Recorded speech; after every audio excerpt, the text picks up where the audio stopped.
There's a spaceship, that was really good. There was a spaceship crew, which was also fairly, no, it was really good.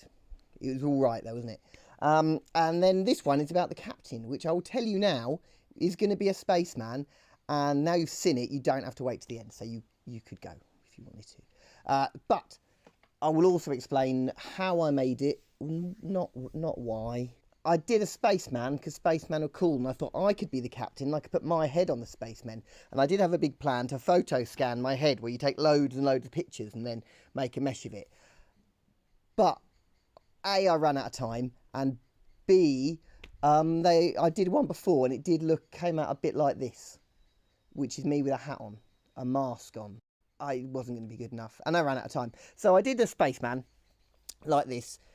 Decided to go with the OG original Apollo era spaceman because that's the best.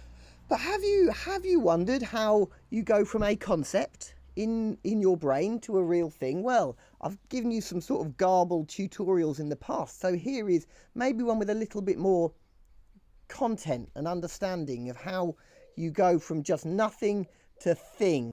So what you do is you start off with a cube and you make it taller, but it needs more sides because cubes don't have enough sides, so you make some more sides. You get rid of half of it because it's going to be symmetrical, so just let the computer do the work. Pull out a little bit, pull it out again, that's an arm. Do the same thing for a leg, but it's looking a bit like a blocky stick man, so you just add some more sides, spend a bit of time making them a bit smoothed out.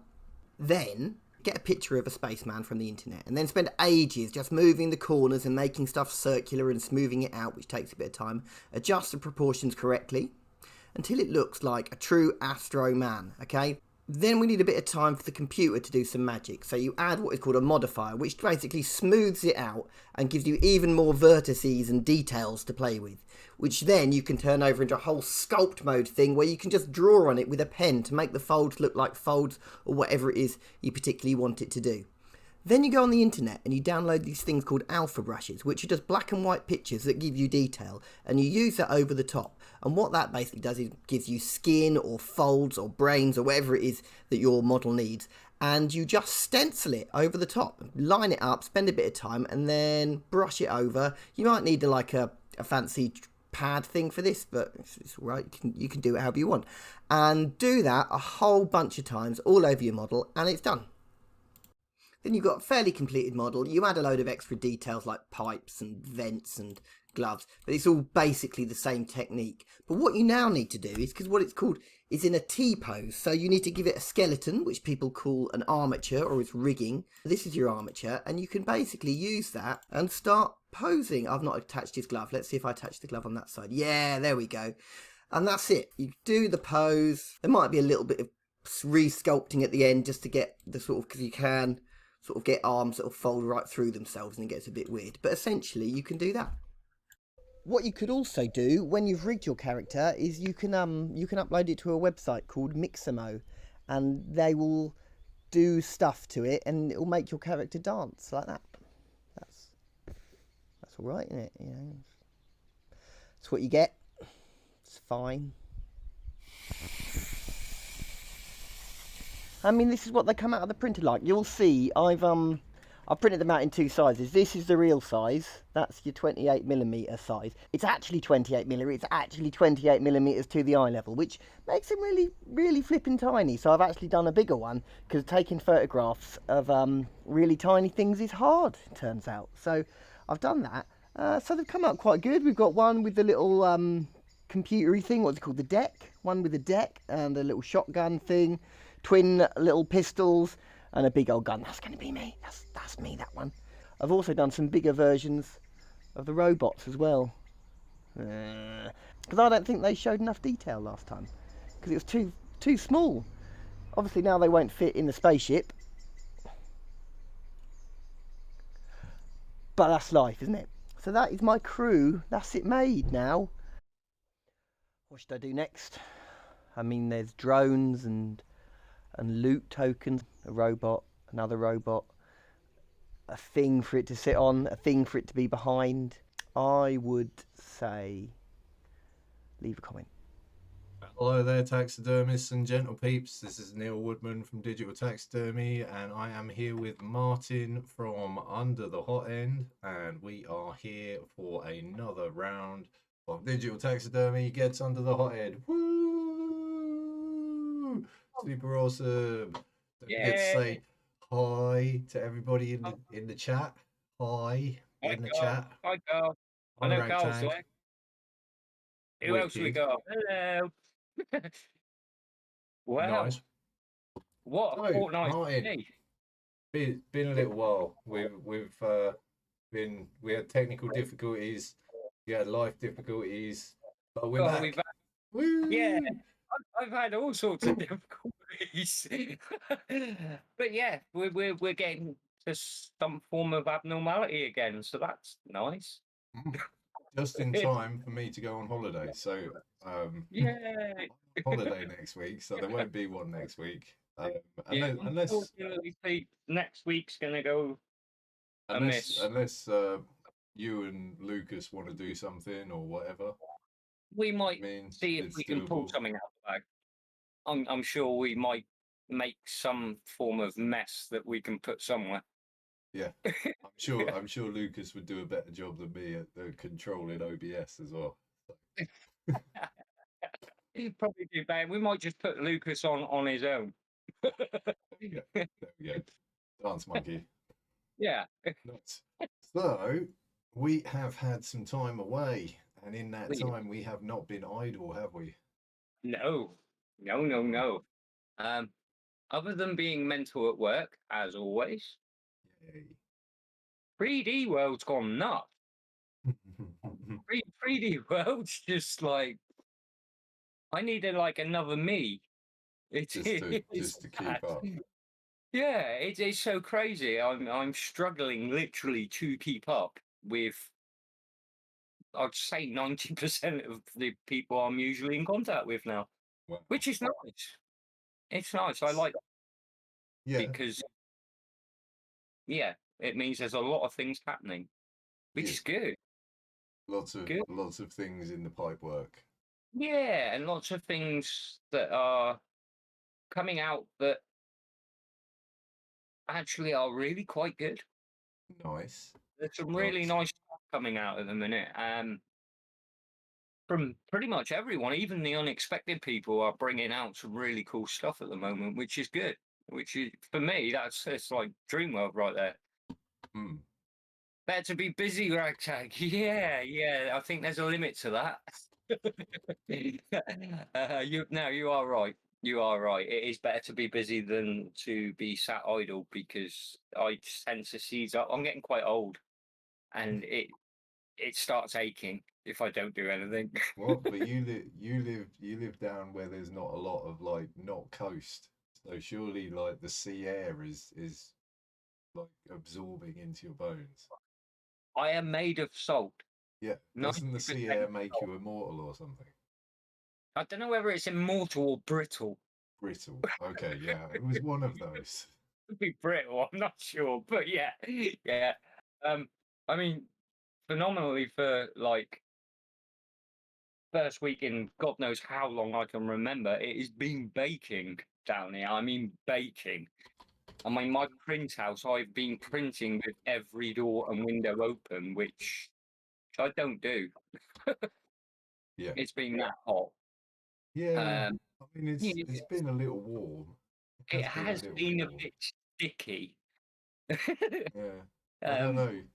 I still find that I've got some more headroom to go on temperatures that we can achieve. Definitely. In my world, like, this should be the minimum. Yeah. We should be like, hot. But you know, I chose to come back to England for some reason, and that was a mistake. But I've got to live with the consequences. Yeah. Yeah. Like not Yeah, hot. But there we yeah. go.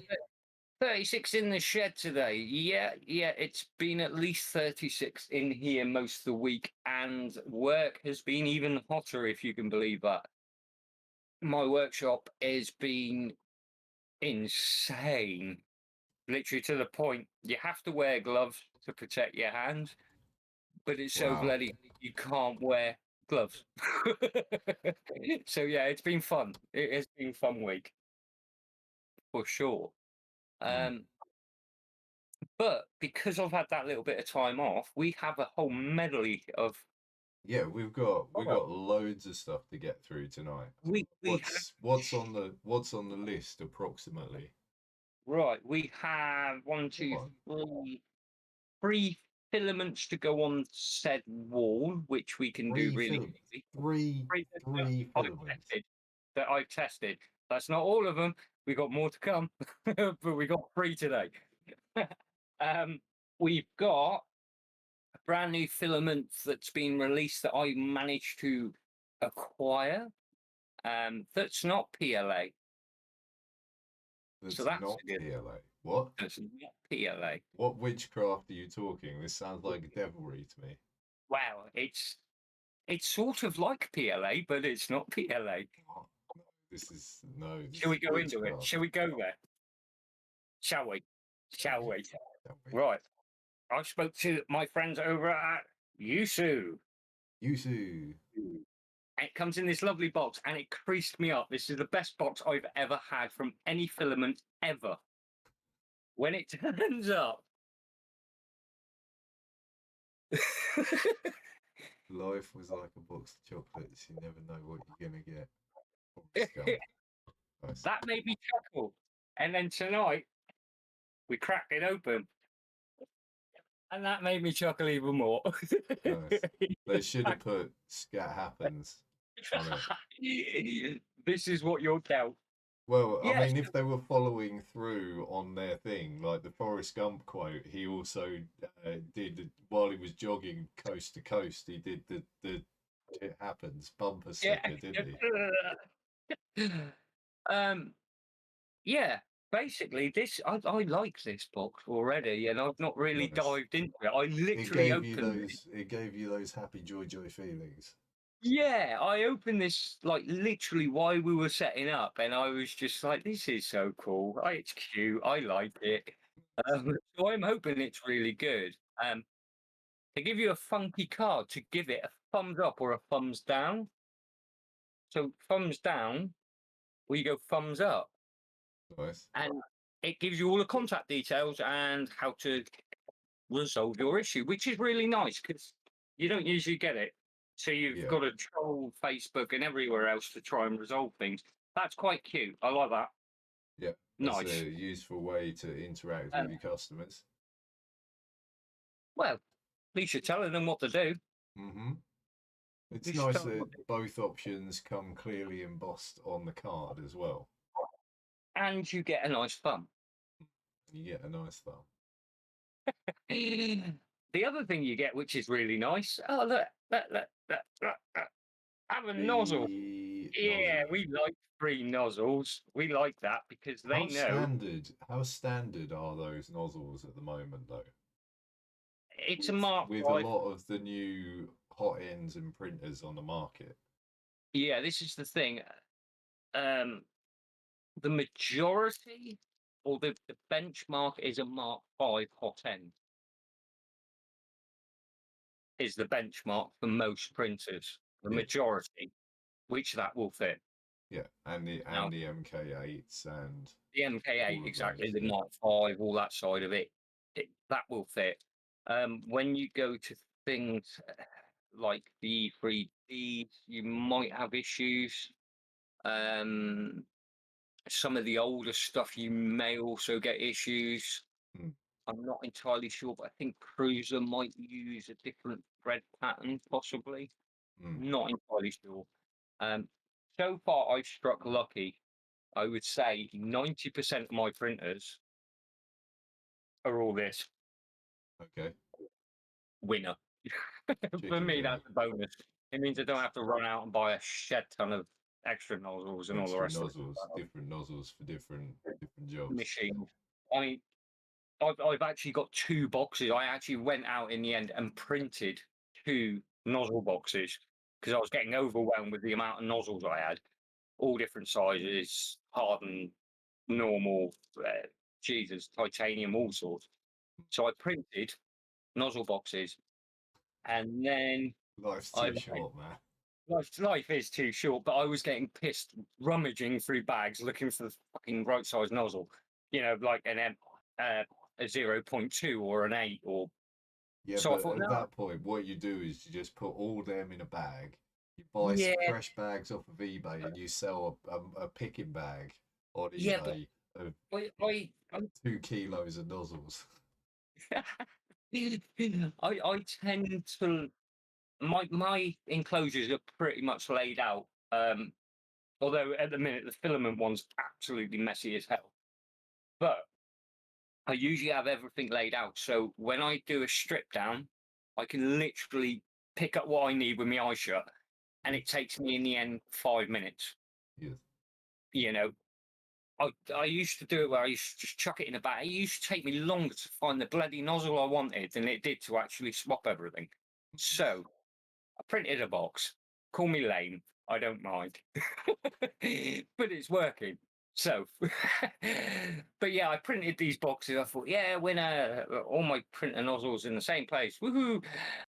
And then I realized my Volcano had slightly different nozzles. So I've got bags full of Volcano nozzles. So I'm going to have to print another box. Yes.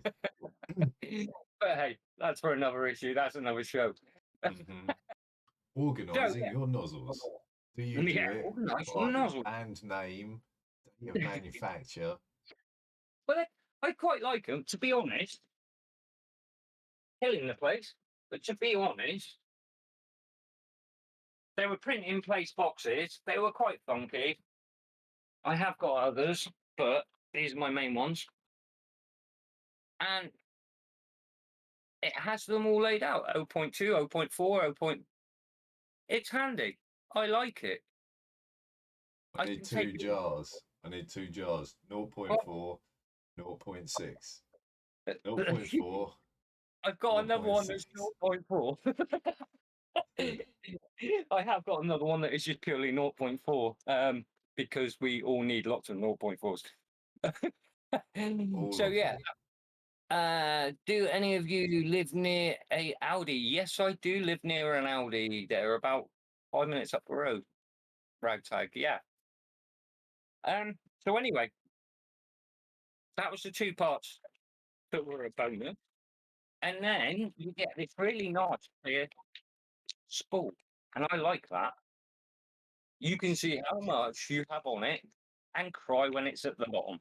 Yes. Winner. Now, it's not PLA, it's PVB. PVB. PVB. The PVB. difference Okay. is, What does PVB stand for? I have no idea. Come on. Something. I'm not totally up with the terminology on filaments. I know it's PLA, ABS. Polyvinyl butyrol. That's the one. I knew that. Basically, what you do with this stuff, you print your print as normal, as you would PLA. It is more or less the same settings as PLA. Brilliant. Afterwards, expose it to isopropyl vapor. Right. And it smooths. It smooths it. Nice. It smooths it. So you don't If have you to use over, acetone. if you over expose it, it sort of melts if it's a vase, and it does a whole leaning thing. So be warned: do not leave it in isopropyl overnight or anything silly like that. It will do damage to your Yes. print. Couple of minutes in, though, pull it out. It will be like resin, almost like resin. Right. Right. That's a win for us FDM guys that can't be asked to fucking spend hours dialing it in and using really small nozzles and everything else. Well, no, but I mean that was part of the reason to use ABS, wasn't it? Because you could do the same thing, but it was with acetone instead. Yeah, the problem you find as well with ABS is the warp value and everything else.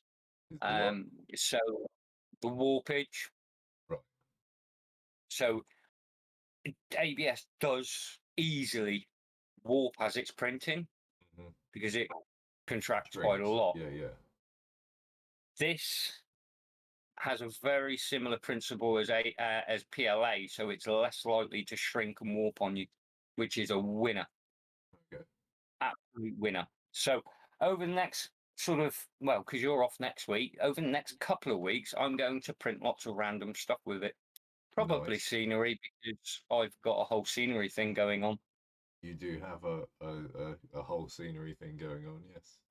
Yeah, I may as well just like turn my garden into a whole gaming table. So, That's totally legit. I think that's living the dream. Well, Why thing is, don't I you haven't do actually. you know X-Wing? Yeah, Final Fantasy games, right? You should do like a garden-sized version of that. that would be quite cool. That would be really cool. That would be really. That would be really Problem cool. is, I'll put it out there. It's not actually my garden. Well, invite them to play. How could they Yeah. turn it down? It's super cool. Exactly that. Exactly that. So the Oh, yeah. bottles of water they sell in multi-packs.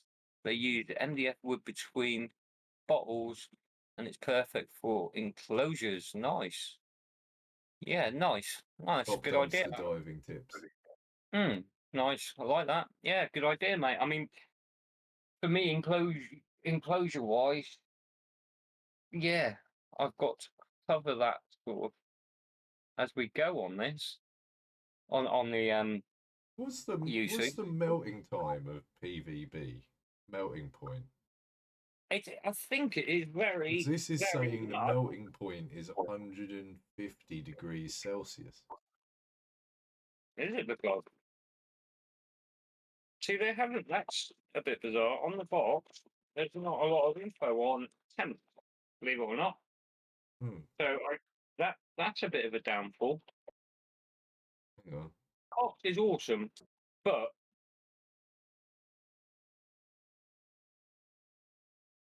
doesn't say anything on temp. Unless it's on the thumbs up. Let me just see.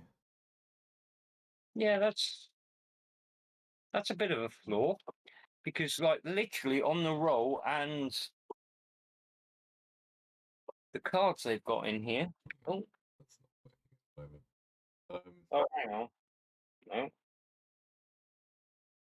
Yes, they have, but that's really bad. I don't like that.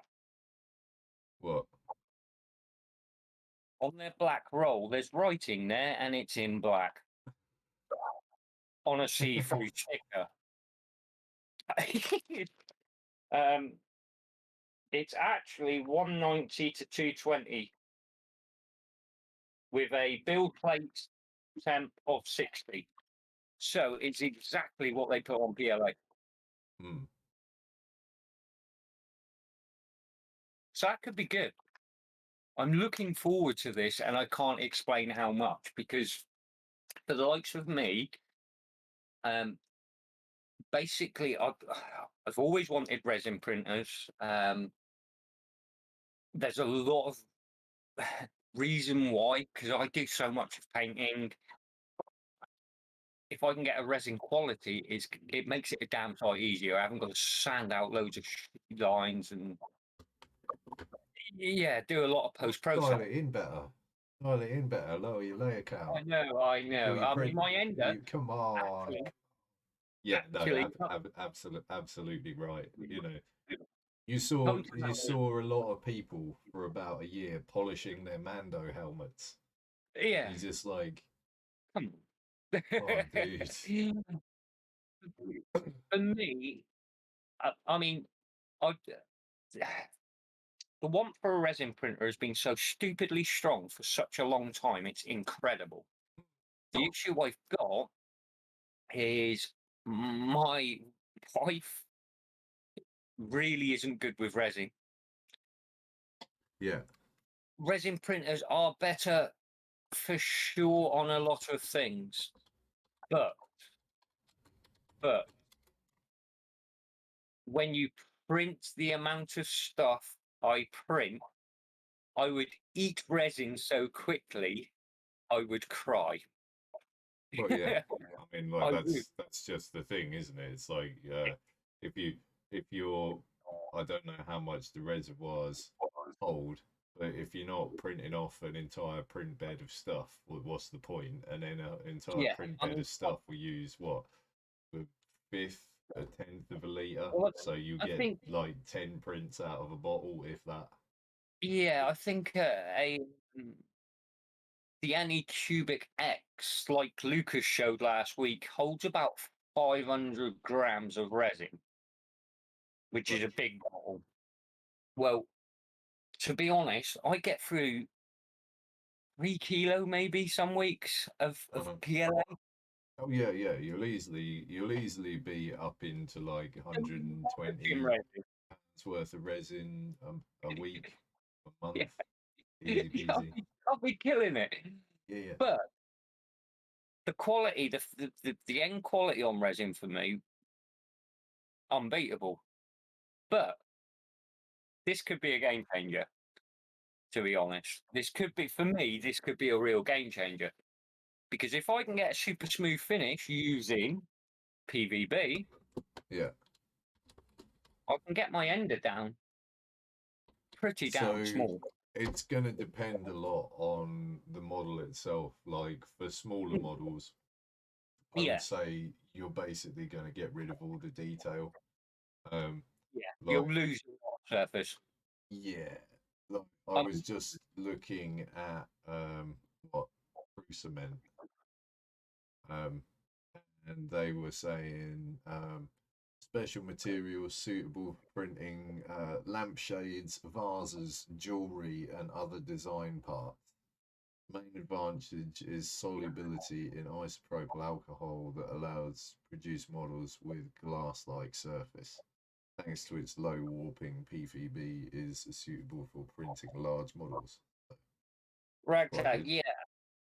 This is another question. How good is it going to be to paint? Because my other thought on it was okay, a lot of acrylics off a glass-like surface won't adhere very well. No, no, you'll have to My, you'll have to sand it to paint it. my thought is etch primer. Etch Right. primer. Um, to a Yeah. point, etch primer bites into pretty much most surfaces. So that's going to be a test in the next week or so. Will Yeah. I have to key it up like hell? Can I get away with an etch primer? Am I still going to have to sand a load of crap? You're still gonna have to sand it, aren't you? I think, yeah, you may have to key it very lightly with a wet and dry, is what I'm hoping. Well, either that or we have to look into either a way to multicolour print or get a colour of filament that is close to the colour that you're going to do and just do highlights. Yeah, just sort of pick Do out the, do the eyes and the toenails and the highlights and the teeth. That's the other thing. I know you can. I have seen somebody paint it in nail varnish. Yeah. So there will be a way. Trust me, I will find that way. That will be the key. If I can get a good print out of it, I will find a way to paint it, one way or another. So yeah, it is paintable. Everything is. It's just a matter of how much post process you need to do. Yeah, yeah, yeah. Yeah, I We would will. say if you're smoothing it to that level of finish, Yeah, then your surface finish is probably pretty good if you're yeah, if you're effectively making it liquid and letting that liquid settle. yeah. It'll be fairly flat. It's going to be pretty flat. Yeah. Yeah. In So in yeah, in realities of flatness, we could yeah, definitely say it's going to be it'll be flat. fairly. Yeah, you ain't gonna be Yeah, tripping up on it. Let's just I'm really looking forward to playing with that, and I'm hoping it's going to be awesome. We nice. shall see in the next couple of weeks. I will get it all out everywhere. If it's as good Yes. as I'm hoping, I will post it everywhere. Yeah, So for yeah, sure. You have for to sure. do you'll have to do something that you can put in the smoothing bath and then do Yeah, like a time delay of it melting entirely. so that we can see how long it takes How for a long it model to takes actually until we fully get it to dissolve. squish. Yeah, cool. Yeah, yeah, I think that might have to be done. Yeah, we'll do something like a Pikachu getting melted or something. That'll be quite fun. That would, or one of your benches. Or a benchy, because I am sick of benches. There you go. So, You can do your yeah. PvP benchy, and We might then do the shipwreck benchy, yep, yes, and we can watch it decay yes, in fluid. That will be yes. cool. Yeah, yeah. Okay, that'll happen. Right. So I did have a play. I've had a play with some filaments this week, like we mentioned, and I Mhm. think I found a new favourite for the price. Oof, Oh, oof. it's Did epic. you I love say it. favorite for the price? Favourite for the price. Oh, right. You Well, just picked up on like my key element here. What is yeah, that price? £12 a roll. What? £12 a roll. What? £12 a roll. Including delivery? UK based. Is that £12 a including roll. delivery? This is a What? dream right What? now. Per kilogram? Per kilogram. For a Not even genuine half kilograms. actual Whole kilogram? ones. Whole Jeez. kilograms. £12. £12. I know. And buy 5 rolls and there's no shipping, nothing. Wow. Bargain. Who are these people? Under 15 quid, ragtag. Under 15 quid. Well, IO. We did cover them in the past. We done a cover. And I had a play and it was okay. It was all right. It was good. Not bad filament. What? EO3D? EO3D. IO. EO3D. So, had a chat with him. He sent another roll. He said, right, try this. Try this stuff. So I did. It's exactly what we done. And I went all out and I'd done a big benchy on an untuned printer.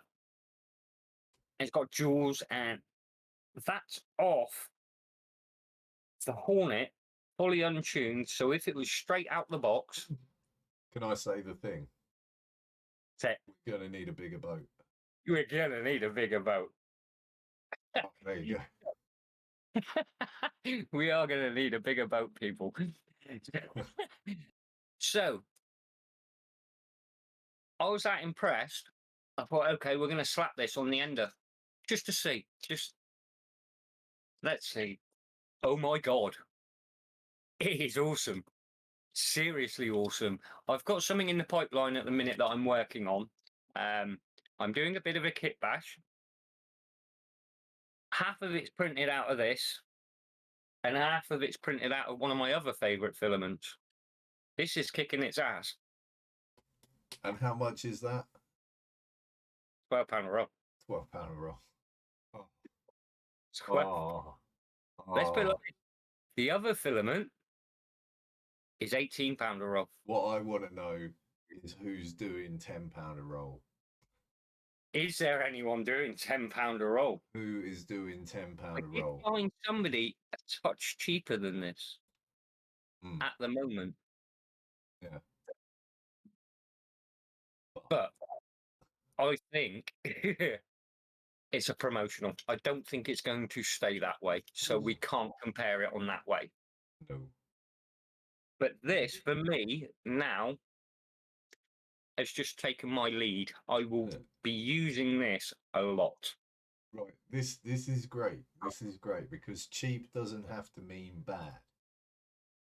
You know, when you're talking about something which has as many variables as 3D printing, yes, good filament is good. Yes, premium filament is It's premium. okay. You know, I mean, it's obviously good. There's a lot of other variables that you need to take into account. This for me, out of the box on a stock printer, can't beat it.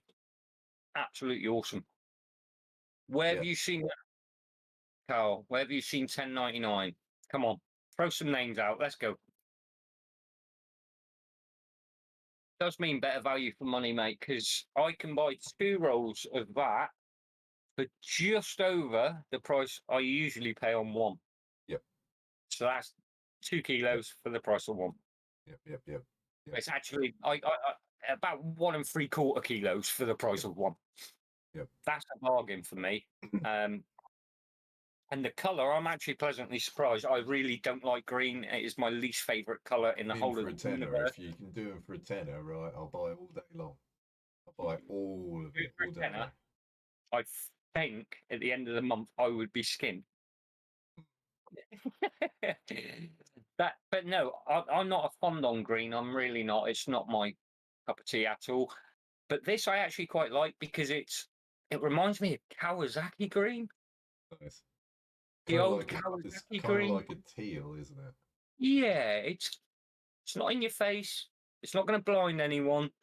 I like it. I will cope with that. It's not as green as your t-shirt.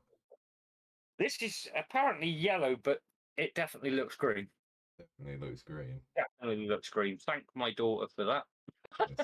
Your daughter. Yeah, thank my daughter for that. Where Nice. did you see 10.99? Who was it? Ragtag or I wanna PM know. me and let me know. I want to know who Yeah. mystically does these 10.99 deals. Was on AliExpress, but that's the Oh, God, that doesn't even count. AliExpress, mate. AliExpress doesn't exist. AliExpress, all they do is chuck you on the postage on Filament for some reason, and they wonder why they don't get mass sales on AliExpress. It's ready available on Amazon. Yeah, they can't compete with it. It's a little weird why they go down that route. I do know at the minute G-Tech are holding a massive sale, and I did link on my Facebook group. They've got a deal on where it's about £11 something. For G-Tech that's Filament. a deal. That's a deal. Like, no. What I want is price £10. Yeah, no, I'm saying anybody who fancies a bit, try it out because it is good Filament. It's not bad. You brave, ballsy filament producers out there want to make my year and start providing filament at £10 again, you will have my complete and utter loyalty. Yeah, and Neil buys an excessively large amount of filament at a time. Not 1 or 2 rolls. We're talking many rolls. Many rolls. Many. I will keep buying £10 per roll. All day. All day long. All day long. Yeah. So, anybody want a piece of that action? I'm biting. So it's on the line. The gauntlet. So that is EO3D. And that makes it onto the leaderboard. I thought we did that one, didn't we? Yeah, we did that. So basically, I've not redone this one because we've already done theirs. That was the gold filament. Or the grey. No, the grey. The grey we've done. The gold we found issues with them, and they basically, I had a long chat and I've helped them and worked out what the issue was. It was down to the manufacturer who produces it for them. Actually had left too much moisture in the rolls on the gold. So I believe after that he actually done a recall on the gold and has rectified or is in the middle of rectifying that issue with his producer, which is good. Yeah, that's good. Feedback circuit works. We like that. Nice. Yeah. So EO3D retains its place all over that. under the hot end. Sorry? EO3D retains its place under the hot end. It does. EO3D is I'm actually moving it up because it was below Iron and Ret Wrapper. Well, it was tied with Ret Wrapper. Once we've tested like loads of different filaments, right? You're gonna get like a bunch of like 4 or 5 that are just literally like a mass. Yeah. And at that point, I guess we need to get those the top 4 or the top 3 and put them through all of the real heavy tests and be Yeah, like, okay, now it's time to define which is your best value for money here. yeah. Once we've got a full board, and we get, say, 6 that are at the top with the same score, we're going to have to go in depth into loads of stress testing and actual model print wise comparisons. Yeah. And then we'll work out which one is actually at the ultimate top. Oh. And the reason why. Maybe we'll print them a trophy out of their own filament. That might have to happen. And We'll send do it to them. Or we might have to do an under the hot ends mascot for them. Yes. Out of We'll their do own out of their own filament. Out of their own filament, and I might send it to them. Yeah. Just because, why not? See if you can get it in return shipping or something. You have won under the hot end. Yeah.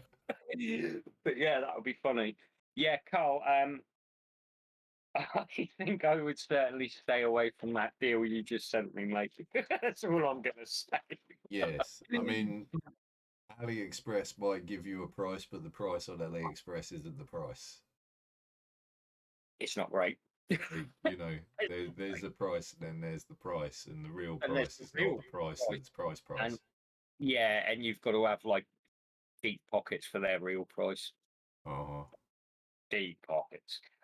So, moving on, basically a long while back, I actually managed to get my hands on a Lotmax SC10 a long while ago that I done a full review article on, which basically it resembles a bit of Creality's machine, a bit of their own, a bit of all sorts, and it wasn't terrible. It wasn't terrible. It was actually quite a good machine. It's sturdy, prints relatively quick, and it's not a bad build quality, to be honest. Hopefully, at some point, I'll bring it back, and we'll place it on the board at some point. We will go there. Your Lotmax is far from stock, isn't it? No, the Lotmax is stock. Oh wow, no way. Oh, yeah, okay. my Lotmax is actually stock, so we'll bring that one back and we'll revive it because it's at the moment sheltered in a very cold, locked up dungeon. I mean, container. So we'll pull that one back and we'll set it up and we'll put it through its paces, and you guys can make up your opinion on it, and we'll put it on the board where we think it should live. But going through my filament the other day, because I did have a mental moment where I wanted to make sure I knew what I had. I still don't know what I've got. But I came across the Lotmax filament. So I printed off a shark benchy because I needed another benchy in my life. Now this filament, I love it. I love it. It's like a pearl white, a silk white almost. It prints stunning. It's so easy. No different to have to do like a little parade of them on your Facebook group with some close-up pictures so that people can see the layers and stuff. Well, what I'm planning is to try and get a whole stock of them up of different makes and producers, and we will line them up, and I will tag each producer to each filament. Now this is stunning. There isn't any layer lines at all. There's just none. Got a little bit of an overhang whisker in there, which is half expected. But a little oozy. Yeah, which I can deal with. But Lotmax, if you ever see this, please send me some more or get a hold of me so I can get a load more, because I really like this and I want to rate it I want to be able to put a price to it and everything else. Mm-hmm. This was a sample that come with the printer, which was a nice touch with the Lot Max. It came with a quarter spool. Nice. So it wasn't just a silly little wrap. It actually had a quarter spool in there. Wow. And I love it. I love it. I'm going to actually have to try and reach out to Lot Max just to try and get a decent roll so we can put it on there.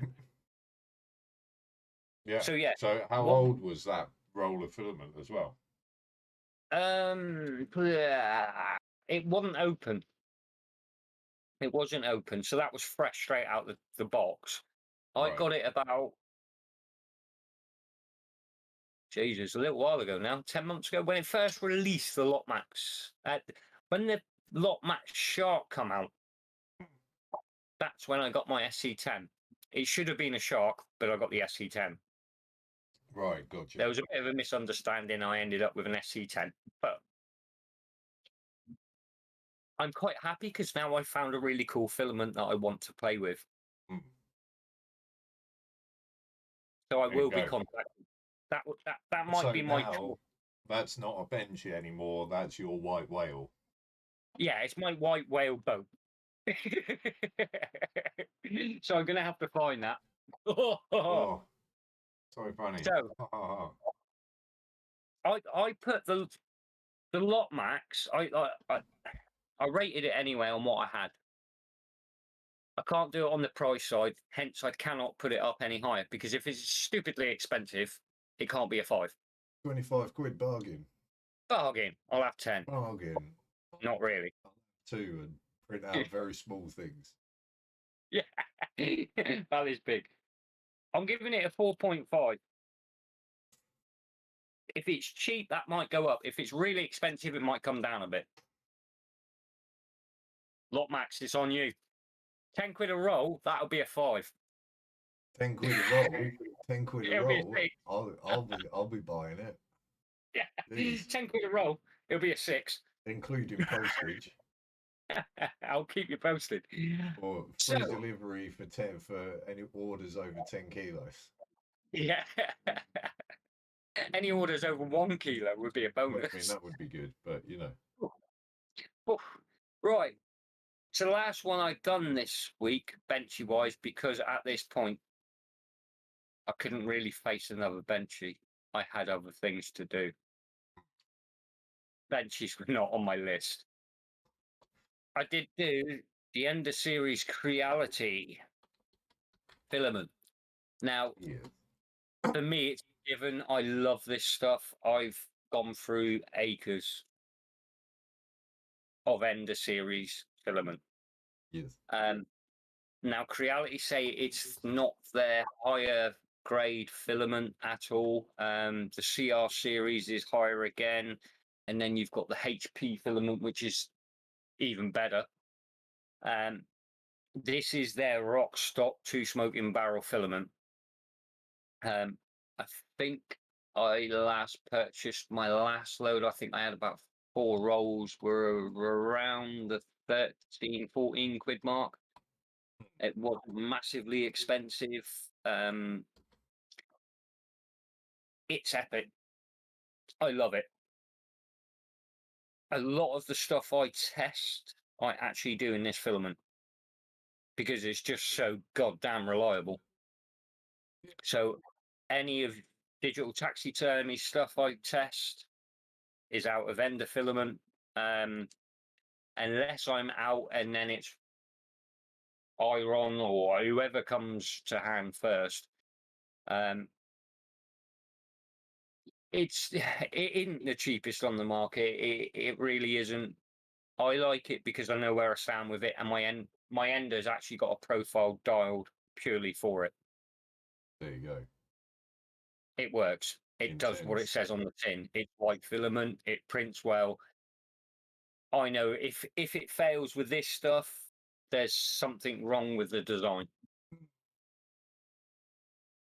It's everything I need, and I like the white. So yeah, I can't really fault it. Again, it's not the cheapest out there. It's not the most expensive, so I've given it a 4.5, even though my personal opinion would be 5, because we're dealing with the money side of things as well, the pricing side of things as well. I've knocked 5 off. How much is it? I think I pay usually around the 15 quid mark, 15 and a half quid. 15 quid. That's not bad. It's not in the extortionate current bad by market. any standard.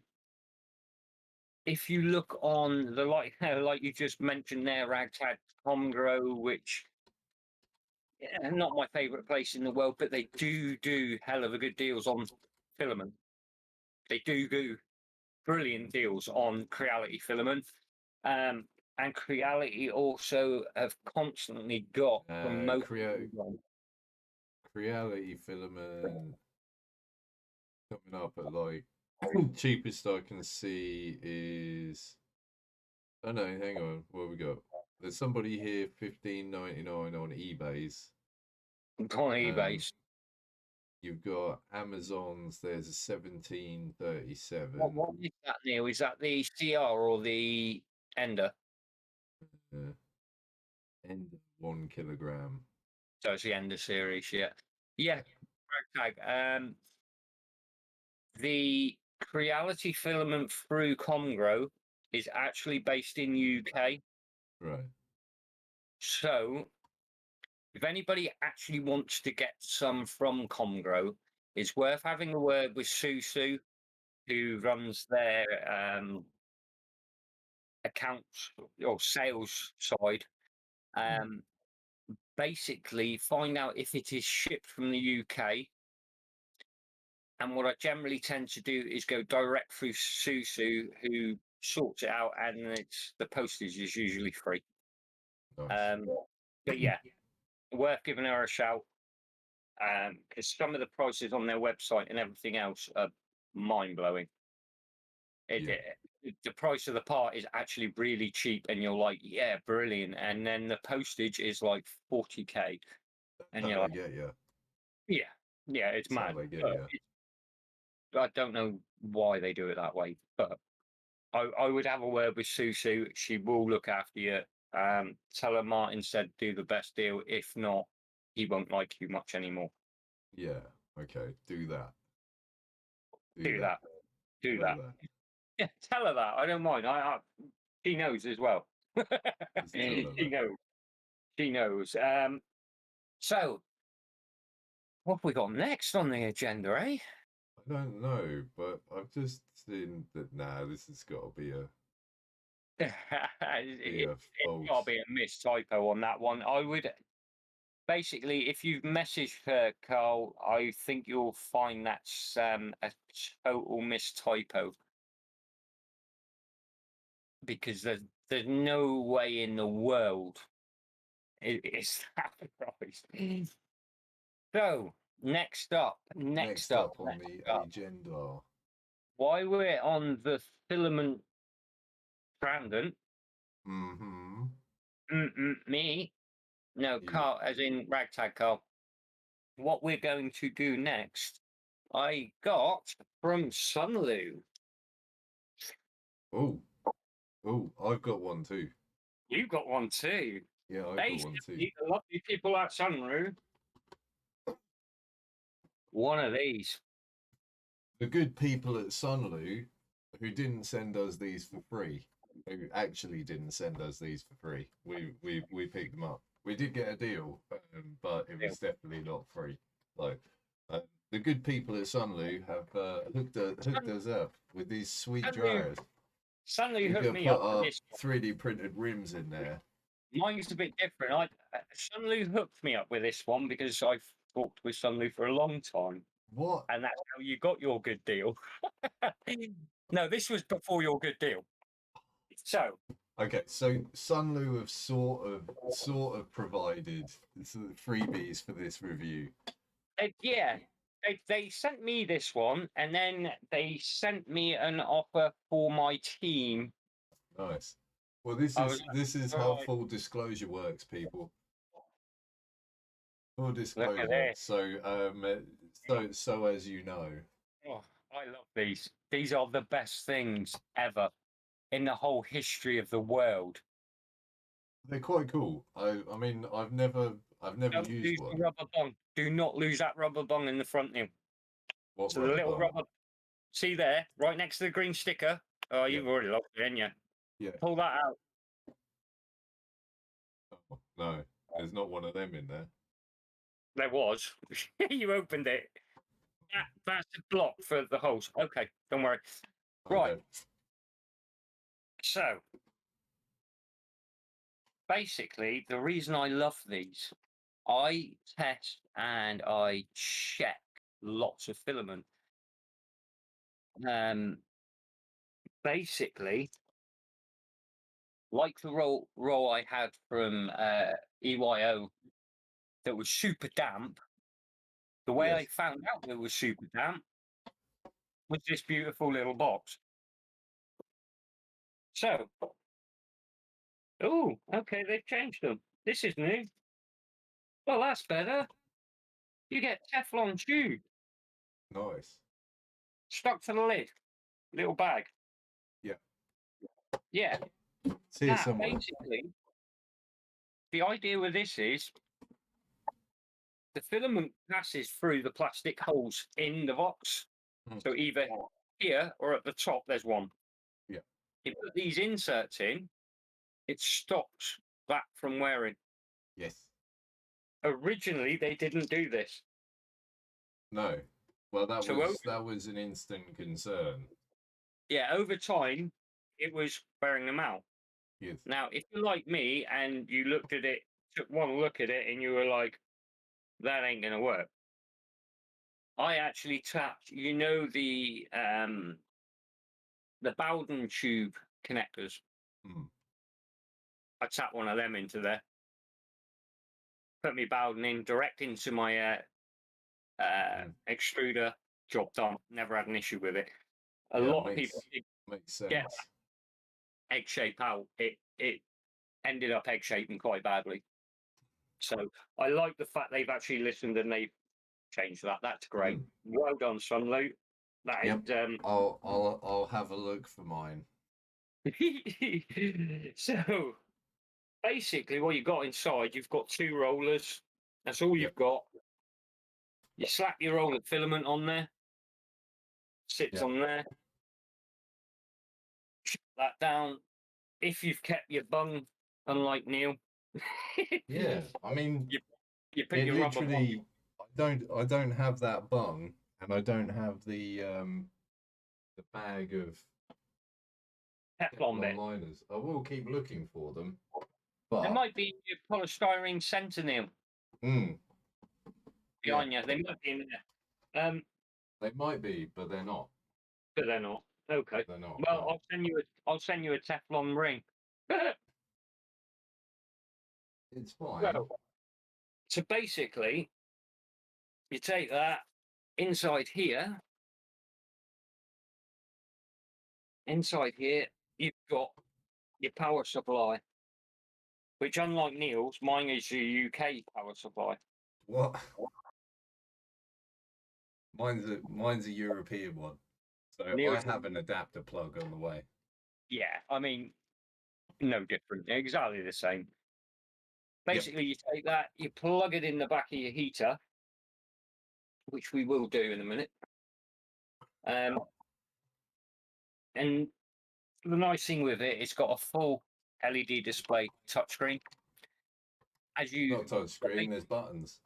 Buttons, touchscreen. It's a button with screen. You can adjust your temperature and the length of time, I believe. Although I've never changed the length of time, I've always run it at full mount.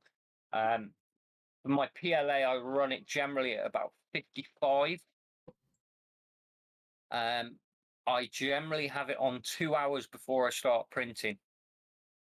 And then fire up the print and let it feed and just keep drying as it feeds. Fan inside it. Ragtag, no, they don't have a fan inside these. They're silent. They don't make any noise. There's no fan inside. Convection only. Top tip for you. What I found with it, if you've got a wet roll, this will steam up like mad. Uh-huh. You will know it just all over goes like fog. My top tip is get yourself one of the silica bags that come out of the roller filament. Mm-hmm. Place it right in the center between the two rollers. Leave it in there. Right, okay. Otherwise, your rollers start rusting out. Nice. Put your silicone in, it draws all that moisture into the silica bag. I haven't had to change a silica bag because it keeps drying the silica bag through the heat. So you're just basically removing the silica, removing the moisture, landing into the silica, the heat's drying out the silica, and the moisture is staying in it. It's weird. Right, gotcha. But it wins. It's a win. I swear by these, and Neil was very skeptical when I said about Philly dryers originally. Mm. He was like, you're just preheating filament. It actually works. It does work. I have a suspected wet filament, so I'm going to toss it in here and see what happens. You see, currently I can't print with it, so if it goes through this and then you can print with it, then that will be a good test. That was basically what happened with the gold, and I showed you the gold when I was drying it. Mm. Basically, that stayed like that. The gold had that much moisture in it. My dryer box stayed like a wet fog for 3.5 hours.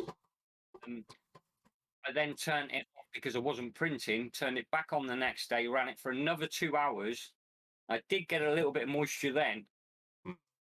And all of a sudden it cleared up and off it went. And I did get a print. I got a benchy out of it that was relatively okay. I haven't tried it since. So I may have to dry it again and give it another go. Yeah, that definitely sounds like a plan. So basically, we might get Theo turn up in a minute. Yay! So yeah, there's your temp. That's telling you your temperature that you're setting it to. So if I go to there, you can alter that. I generally do mine at 55 for PLA. And then that's it. Just let it do its thing. Nice.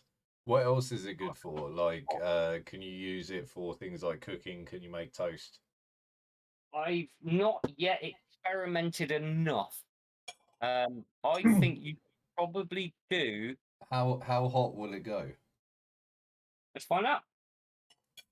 Let's do it.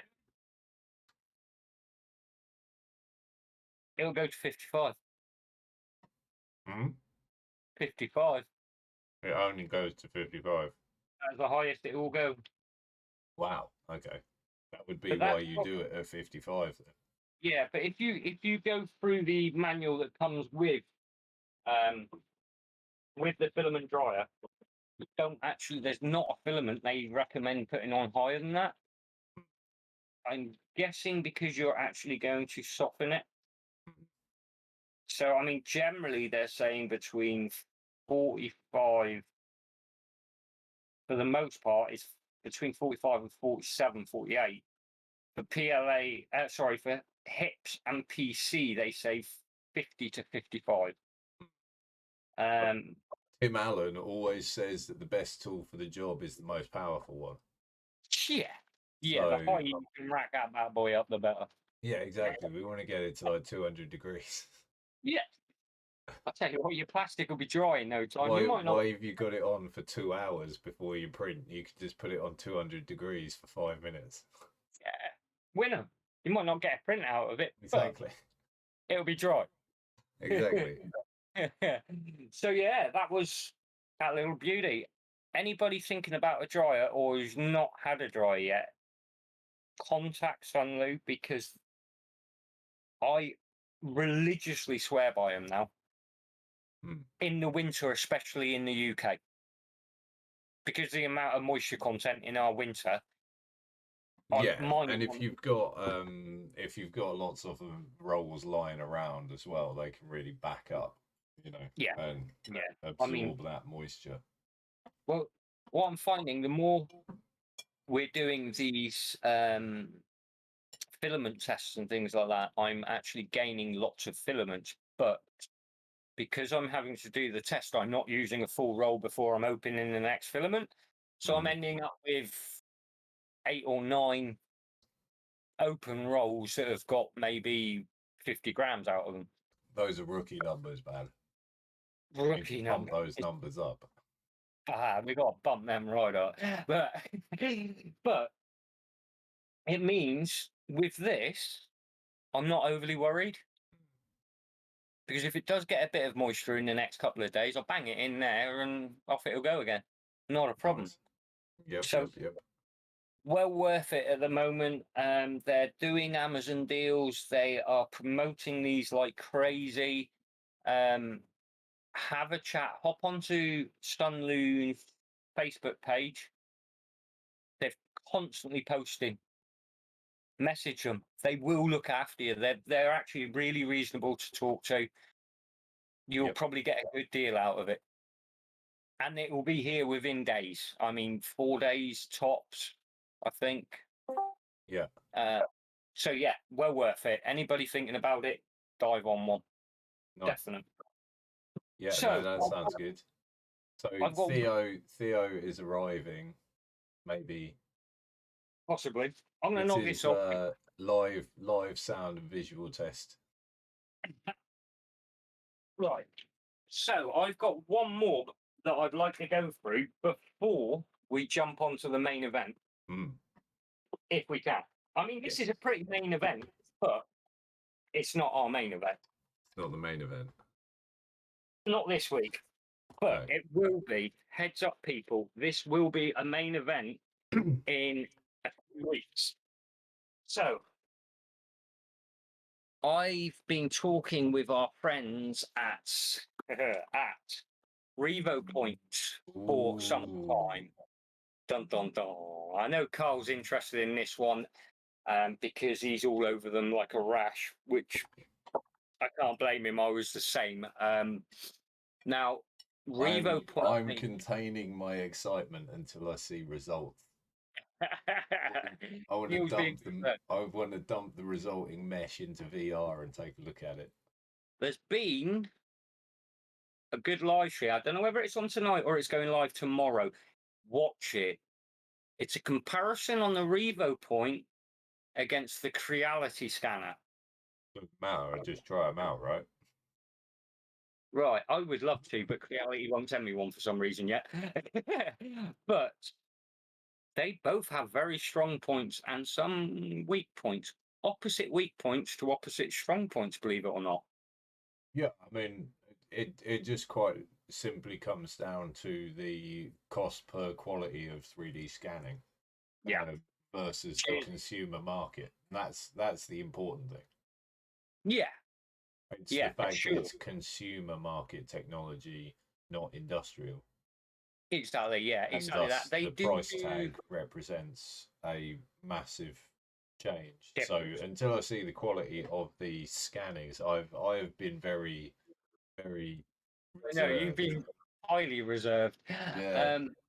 Now, my friend Murray over at Revo Point is actually, I'm hoping she's going to join us on a live soon. It's not going to be tonight. She's stacked up, like Ragtag's just said.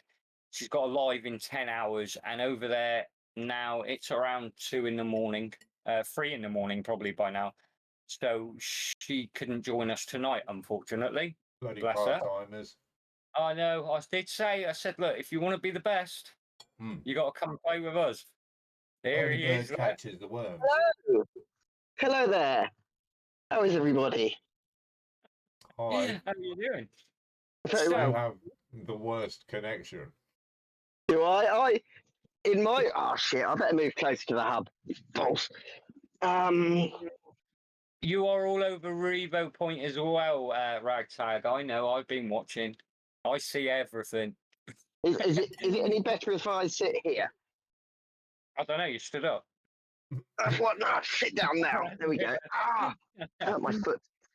Right. So where we're at, I have been watching. I dropped out for a second, so I've been trying to join for a minute or two. I just watched a swirling buffering logo, but I have been watching your reviews of the drying machine, which I am with Neil and don't entirely see the point of, but you know. I didn't try it. Seriously, try Okay. it. What does Try it. wet filament actually do? What I've never looked at my filament and thought this is wet. Right, doesn't print, pops, comes out absolute crap, blisters on a print. It will eliminate it. Serious. Okay. Serious. I've maybe had I'll, a few rolls that are just unprintable. My last, well, like I said, that gold we got sent as a sample to run, that was so wet, the Hornet just choked up on it. It just didn't want to play. And the reason I know it's wet is because of that filament dryer. There you go. As soon as I put it in there, it steamed the whole dryer up. A couple of days later, put it into print. It printed eventually. Job done. Job done. Easy peasy. It works. So Theo's been having some trouble with a roll of filament. Might be that it's damp. Oh, it seemed more like it was bubbles. I know you'd said it was the print me filament we've had, and it does. And I thought it was originally a problem with my ender, and I've been sort of playing around with it for ages. Just getting sort of looked like clogs, but sort of just certain layers that just go just all with full of holes, and then it will come back. Pardon? Dump it in the dryer. I will have to get a dryer first, but I will do that. Right, rob one off a Neil. I hear there's some good bargains around on dryers, so I'll have to look into that. I mean, Yeah, I can do you a to deal. find out. You can have 2 for twice the price. two for 120. Yeah, winner. I have actually got some of those little dehumidifying things from Poundland. I was wondering if they might work as well. That's basically the same thing. Well, another Amazing. tip is you can actually dump, you know, the food dehydrators. Oh yeah, I was going to get one of them. Dump it in one of those, or 5 minutes in the oven at 180. 180? Yeah, I believe it's about 185 minutes. Apparently, never tried it. Celsius? It's 180 Kelvin. Yeah. See how much it melts. It'd be fine. Right. So we're on the last bit of what I've got before we hit our main event. Yeah. You've done your usual thing and you've arrived prematurely. Oh yeah. Anyway, Revo. I've been speaking to Revo for a while, as Neil knows, and quite a few of you know from who follow me on my Facebook group. I've finally got my hands on one. He has. He's been trying. He's been trying to get hold of him. And I'm happy. This is It has awesome. arrived. Honestly, I haven't. We're not going to go into scanning. Like I said, that'll be one of our next videos, or live, should I say? And we will go for a quick unbox. I got the very basic rock bottom pack. So you get some gloves.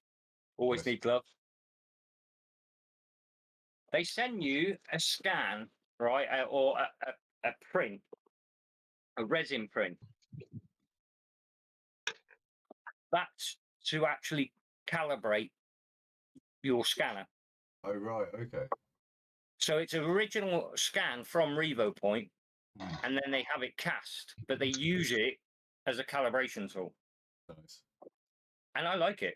If they come out half as good as this, I'm going to be happy, because that's really, you know, if it comes out as good as that, then you know, we're going to be on to a win. I mean, the detail on it is really quite nice. So if it comes out half as good as this, Revo Point are getting a 5-star review.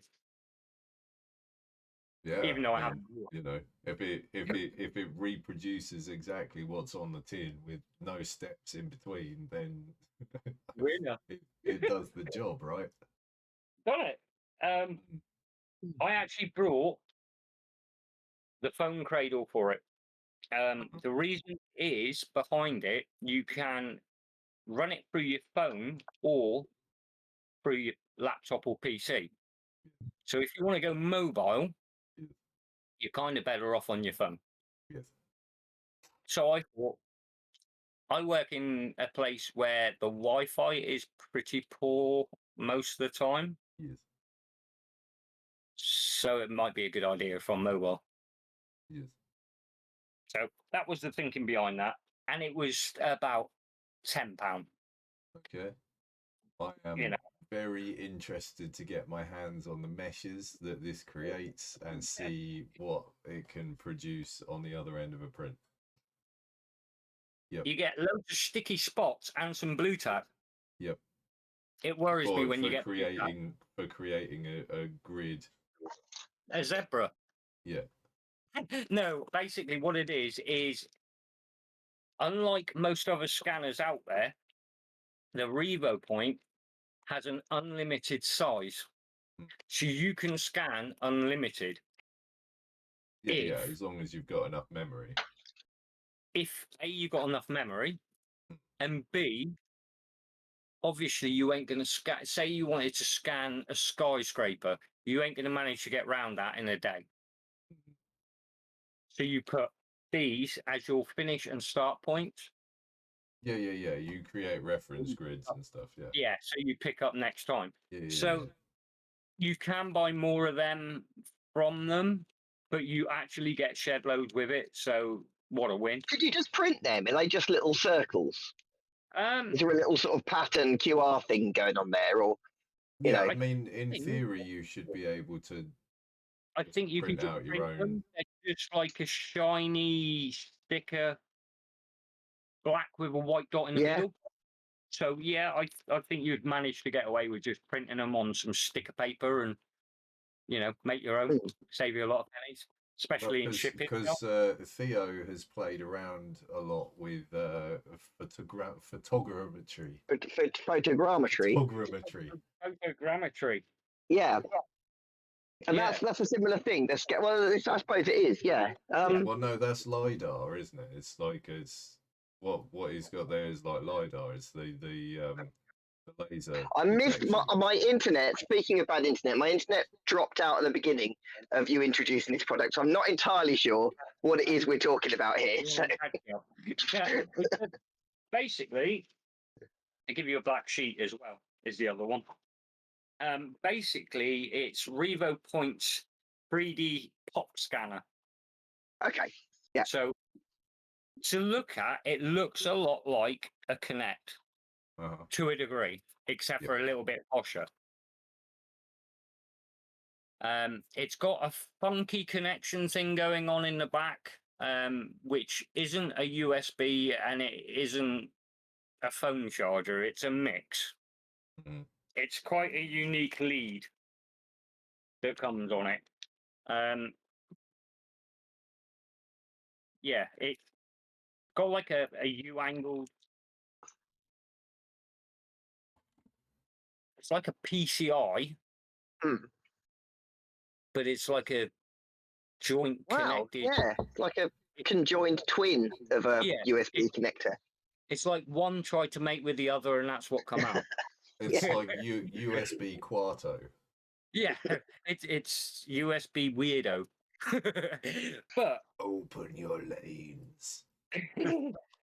They actually send you in the standard setup. You actually get one, which is a full USB version for your laptop, but they actually send you the phone version as well, which is quite cool. That means you don't have to run out to try and get hold of another lead for your phone.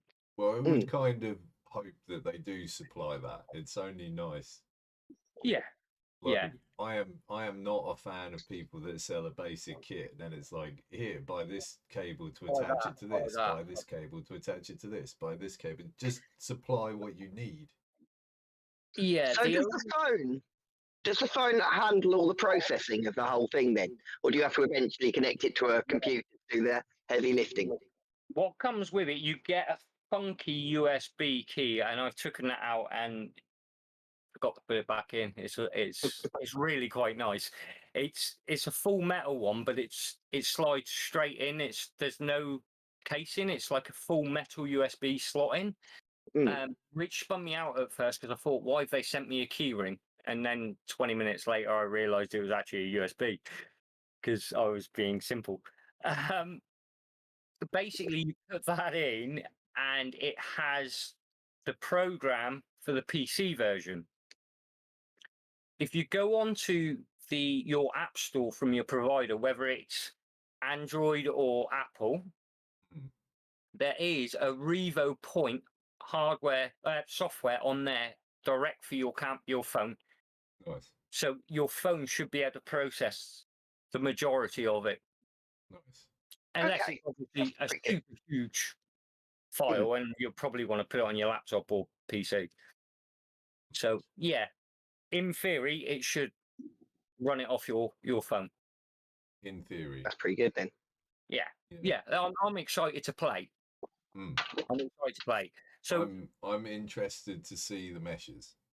Yeah, because a lot of the time, I know at least with photogrammetry, like you'll get stuff and it's the image texture, the color that makes it look really good. But when you look at the actual mesh, it's not got the detail you'd want for 3D printing. So that's what you really need, isn't it? Yeah, I mean, I've been watching and talking with the guys over at Revo Point for about 8-9 weeks now. It's been a while. Yeah, it's been some time.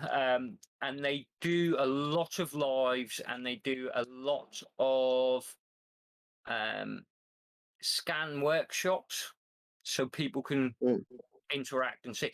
And some of the scans they're pulling out at the minute, I'm like, if it's half as good, I'm going to be happy, because I'll be able to just scan pretty much half my workshop and make some really funky stuff. So yeah, I'm really keen to get started on this, but I've held off because I wanted to open it on live.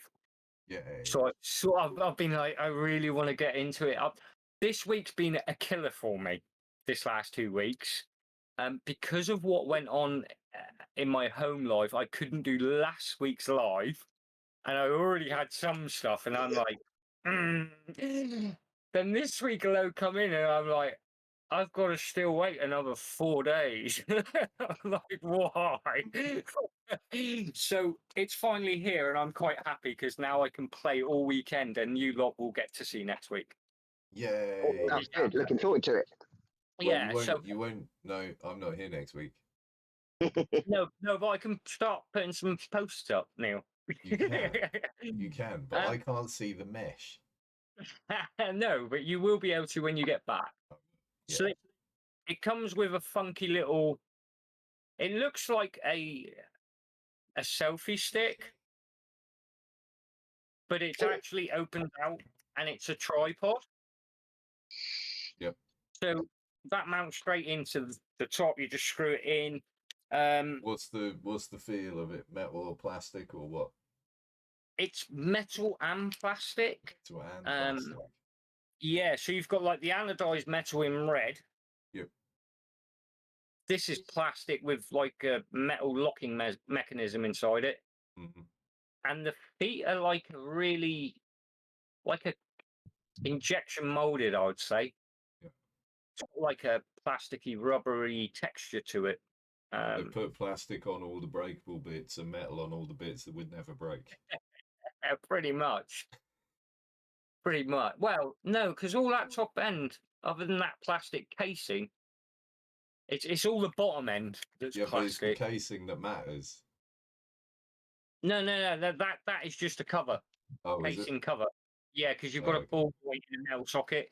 The bottom, it's like I don't know, it's weird. It's got a rubbery texture to it, but it feels like plastic. Okay. Don't know. But yeah, it all sort of screws together. You can screw the phone bit into here. So you've got your phone on the top, and then the Revo Point can go on the top of that. Whoa. It's like So a you can have double it. stacker.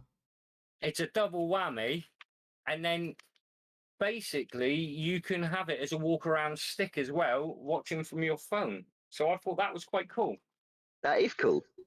If it The didn't fall future, off. the future Yeah. is awesome. Yeah, I'm looking forward to this because I've got lots of fun stuff we can scan. So that's got me excited because my design side is pretty abysmal. So this is for anybody who can't design, if this does what it says on the tin, this could be a game changer for you. Yeah, Big time. absolutely. Big time. So yeah, I'm looking forward to that. That is coming in and over the next few weeks. I'm looking Okay. forward to when scanning like becomes really mainstream and everybody can no longer print anything off of Thingiverse. What? Nothing here is printable anymore. They're going to call it Project Kill Thingiverse. Just make thousands of scanners to see what people can come up with. Nothing here is printable anymore. No, Not going to it's get a this bit to like come it, out. though, isn't it? But it does look If- cool. If we're totally honest, I mean, Thingiverse has become the go-to place, hasn't it, over the years? And it's getting to a sort of point now where there's not a lot of new going up there. I don't know. There's quite a lot of new. Quite a lot. Yeah, it's been like- There's usually some interesting trends come around out of it. Yeah. I'm looking forward. I think we're going to end up seeing a lot of scan stuff on Thingiverse personally. Well, of course, yeah, because it's going to think- be nice and easy, and people Yeah. can get weird and interesting stuff. Yeah. I think the trouble they'll have with Thingiverse is it MakerBot that runs it. Just seemed obviously it was something they started and thought this will be a great thing for promoting our printers. And it almost seems to have become like an albatross around their neck. And there's so much bandwidth and money they've got to pour into it to keep it going that I wonder whether it's really making MakerBot any money keeping Thingiverse going, No, I think it's no, actually it gone. isn't. Yeah. It can't be because MakerBot for Thingiverse now, not MakerBot for printers. Mm. That's the thing now. The Thingiverse has become so Have few. you seen the documentary? Yeah. No. Yeah. MakerBot. No. Yeah. Oh, It's a watch good it. Watch it. documentary. Yeah. Is it on That'll kind Netflix of or? explain. That'll kind of explain a little bit as to why we don't really know about MakerBot for printers anymore. Yeah. Oh, okay. I see. Sounds intriguing. Yeah. It is quite interesting. It is pretty interesting because you've got to remember that those guys were on the cutting edge of consumer level printers for what was it like? The majority of years? the lifetime of printers in the beginning. Yeah, it was like 8 to 10 years. Those guys were at the forefront. And then it was there's a lot to do with patenting and things like that. And things all sort of went south with them quite quick. There was a little bit of that, but it was also then about the way that the company was run, and it was, the way that the company run, and it was that kind of like Apple type thing with splitting personalities from the musical differences and that. Yeah. So who's going to be Steve Jobs and who's going to be Wozniak? Well, I'll be Jobs, I'll be Wozniak, and then they ended up like reliving the same sort of thing. It all went south for them, basically. Yeah. Yeah. So, No. yeah, it's quite a good documentary. Yeah, What, I mean, about anybody hour and a who's half? got like time to kill, 2 hours definitely long. watch it. Mm. Yeah. So I cannot remember what it's called though. no, I'll Google it. yeah, it'd be the best way. Did you just use Who a wa- trademark?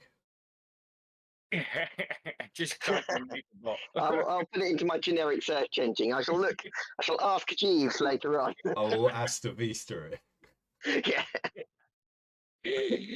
And then, so who wants to kick this bit off? Which is Not this me. bit? The main bit. Why we're all This is- here? Well, This okay. is I'll tell you what. the new printer. I'll tell you Yeah. what. First things first. Then Hi there, everybody out in TV land. Thank you very much for joining us. We have our special guest on this evening, which is Theo from Digital Taxidermy. You may know him from other great instructional adverts, like why I don't let my children play with my toys. Yes, that would be. Yeah, you know, I've taken a break from my busy schedule of being an international Playboy superstar. Deeply grateful. To talk about the new printer. Yeah, That's what we're talking about. Yeah. Have you got one then? Have you I'm- unboxed your printer? I haven't. Oh, I see. Is this what are you going to want? Would you like to you unbox? Because I've been playing with mine since the weekend, and I have some thoughts and comments. You know. I actually got mine. I mean, again with Fokoos, I've been working with them for months and months and months. But they have always been US, and they were pretty unwilling to send them across to any other country. They were trying to literally promote them to the US before they moved and tried Europe. Oh, I thought they were a German company. No, That's just where I had to buy it from then. No. Yeah. Basically, I have been pushing on having one for a long time with Dora at Fokoos. Yeah. And she hooked me up with managing to buy the first printer that hit Europe, which happened to be their German warehouse now, Amazon's Germany warehouse. And I basically had a chat and said, look, I want to do it on live with the Digital Taxidermy team, and there also might be in the market if we can get a deal. We want to buy printers. Hence, we've all got printers. Yay. Well, I haven't. Theo bought one, you've got one. We've got printers. Printers arrived. But there's always time for more. Our homie Dora over at Fokoos hooked us up. What did they hook us up with?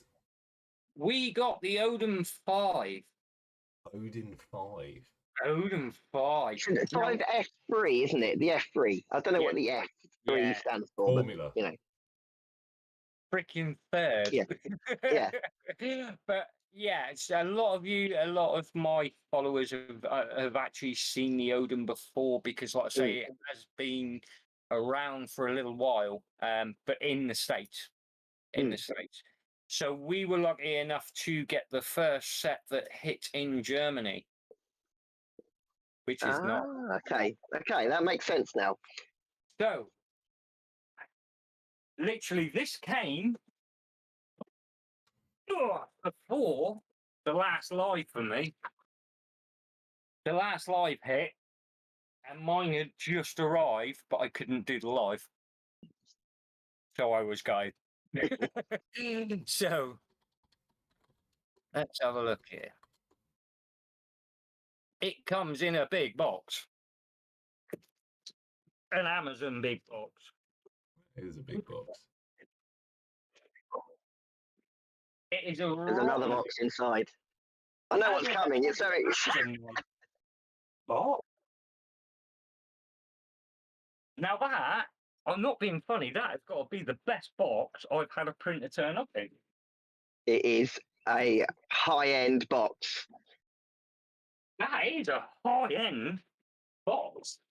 Whoa. Are we on the verge of angels' wings and rainbows here? I want to see it's full colour. Look at that. We see its full colours shining through. Now, if I can make a bit of workshop room, that'd be good. It's like they're actually designing them to go on a shelf now. Yeah, this looks like it's a retail package, isn't it? Yeah. That is a really nice box. And it even has a handle in. It's got... That is designed for retail. Oh, it's got a little handle on it. Wow. That's a nice box. Pick it up on the way to checkout when you're doing your weekly shop. It's an impulse buy. Put it by the tills. What? So while you're in Asda? Yeah. You can carry your print around. Yeah, why not? So that's quite big. It's gonna have to go down there for the minute. Right. While you are unboxing this, I'm going to take a brief comfort break, if that is okay. Okay. And right. as we have Theo here, so I he do. can cover for me. I'll co-host whilst you're out of the way. Nice. Now that guy's gone. Yeah. It's nice. It's a.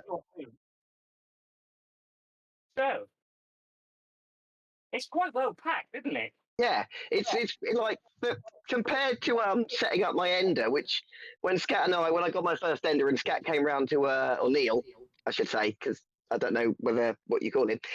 When Neil came round to set it up, we did spend 8 hours putting together my ender. We chose the extra long instructions because that's. Which the normal instructions weren't complicated enough, so we did go for the extra long instructions. And the video tutorial version. No, it was just a very long PDF that really told you exactly the order of to put in which screw, how hard to tighten it, and it was different. And it worked. It put it together very well, but it was 8 hours of assembly. Whereas this one, as you're about to see, there's almost no assembly required. We like no assembly. Yeah. We do like no assembly. I had my first was an ANET A8. Yeah. And literally, it's every nut and bolt. Oh no. They're horrendous. I mean, you've got to slide the nut into the frame, and then try and get the bolt through the hole to actually link up with the nut. Oh God! So you sort of need 3 hands for that one then. Oh God, yeah. Well, that's actually, I really like that. Yeah, it's a sturdy little design. It's got some weight behind it, hasn't it? It's yeah. It's. I wouldn't say it's light by any standard. No, it's.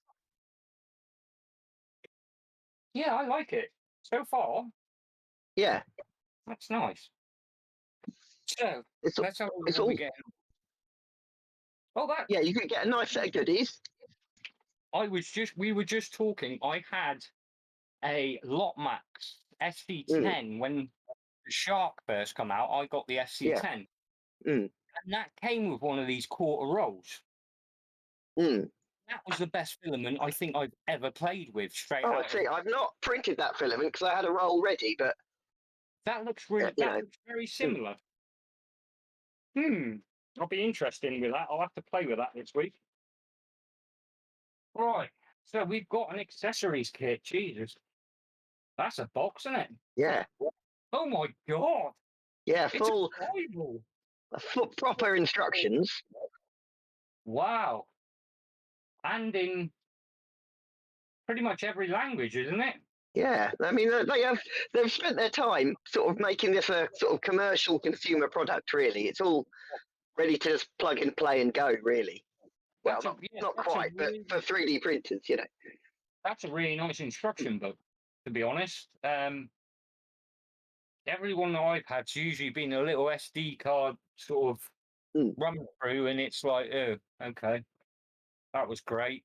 Chuck it away. Yeah, I mean there is a copy of the instructions on the SD card as well, but you can take that for your daily reading, whatever you need to do.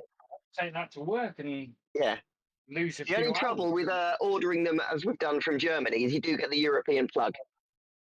Yeah, but, that's it's easy to work round, but that was the only issue. What I generally find, a lot of my printers have either come direct from China or basically Europe, and every one of them have still, even though I've specified English plug, they still send a European. And it's I think we have quite a niche plug in this country, so I think I've got a stupid amount of printers. I really have got a stupid amount of printers. You have. I know you said you've got some in storage as well. Yeah, I've got a lot. Yeah, I've got about too many to put a number on. Yeah, it's probably best I don't. Okay. It's over 10. Okay, that's enough. Yeah. That is a fair sized farm if you were ever to do that. So It's over that. I've made a couple myself as well, Oh, and so okay. yeah, got I've got my fair share. Right, so Well, those if it's got nozzles, yeah, so it's a they're volcano, isn't it? Which I wasn't yeah, aware of till I got this, yeah, which is yeah, a it's a handheld volcano. nozzle. But what's different here from the E3D's volcano Mm, is they're a lot deeper. I believe. I think mm, they're a deeper stem on them than the E3D. I believe the E3D's a pretty standard, like a Mark 5 depth. okay. So that could be interesting. That will give you a longer draw point with a better cooling zone. So that's good. Okay. I'm interested with that. Mm. That's interesting. Well, we I'd got like to see new nozzles. new nozzle. Look how long Boom. those bad boys are. Yeah. Yeah, I'm interested in that. Because that was something that was sort of you had your questions about, Neil, about whether you wanted the volcano nozzle just because it's a different nozzle. They're It was very long. making me lean towards wanting the artillery over the Artillery Hornet over the Fokoos. So a couple of thoughts. Like one, obviously we've got a bajillion MK8 nozzles. So not having to buy a bajillion other ones would be great. But the other thing being as well, with those sorts of ones, which are all metal hot end thingies, it doesn't pay because you're effectively, the filament is never going to leave the nozzle, right? It doesn't pay to buy cheap ones of those because your all metal ones need to be very highly polished to a good surface finish. Unless you polish for a living. Well, yeah. That is I true. mean, do you really But want no, to? that doesn't mean. Do you really want to polish out all of your nozzles? Well, it doesn't mean everybody send them to me because I ain't doing them. Let's put it that way. I've got about a bajillion nozzles. If you want to polish them for me. Yeah. See, I have no blocked nozzles. I'm quite anal. If I get a blocked nozzle, it goes to work. All of my nozzles are absolutely mint. It's great. I'm not allowed to make any comments right now. I like this. I had one of these the other day. I ordered some nozzle cleaners, Mm. the needles, and it come in one of these tubes, which was the first one I've ever had in one of these tubes. It's awesome. I love it. You can store them. Nobody gets pricked. Well, most of the time, nobody gets pricked, and you can store them quite easy. Mm. I like these, so that's a nice little touch. Just do a cold pull. Just cold rip it pull. out. You can't on this machine. You can't really do a cold pull. The as the whole loading and unloading thing is very regimented by the computer on board. So no cold pulls here, I'm afraid. No. Really? You shouldn't really need to with the direct drive anyway. Most of the time, I don't think I've ever. Yeah, but you do a cold pull to clean the nozzle out. Yeah, I mean, on That's my why I ender, do cold pull, because it gets. But it's because it's got the direct drive. You'd be fighting against the stepper motor the whole time to do the cold pull, wouldn't you? But you've got to can't you hold the hand disengage down. Can't you disengage it? Like my direct drive, you can still disengage the. You maybe can. I haven't found that button yet. If that is the case, so Yeah, we will come over. We will come across that definitely. I'm sure. Okay, so we've got baggie full of screws. We love bags of screws. What a bonus! Nice. Yay! Some end caps, frame end caps. Nice, nice. Okay, so that is definitely the biggest spanner I have ever had with a 3D printer. What the hell are we doing up with that? I haven't used that yet. I don't know. Is that for the kitchen sink or something? That is massive. Okay. That could be Okay. interesting. I mean, Yeah, that could be the fun. tines don't look that strong. Mm. The times, I'm not sure what we're doing up with that. But No, not something that's that needs to nice. be tight anyway. That's a nice USB, isn't it? It is. Which is a nice USB. That's what struck me as well. A quality item there with a little SD card. Nice. Yeah, that's nice. It's got a micro in it. Mm. Doesn't tell you what size the micro is. We'll have to find out when I plug I that in. think it's a fair size because it comes with all the documentation on there. I think it might be a 16 at least. So, Yeah, you know, that's enough to play with. yeah, definitely. And then you get the generic scraper. Why is it everyone uses the generic scraper? It's the only thing that my Elegoo Saturn did come with a different scraper. I Did would it? say a better scraper as well. Yeah, nice soft handled yellow one with a Yeah, finer point on it. So that's what I hate. The handle on these are Yeah. horrible. What When I I've been want, working all day and my does hands it are come? hurting. Does it come with those blue snips?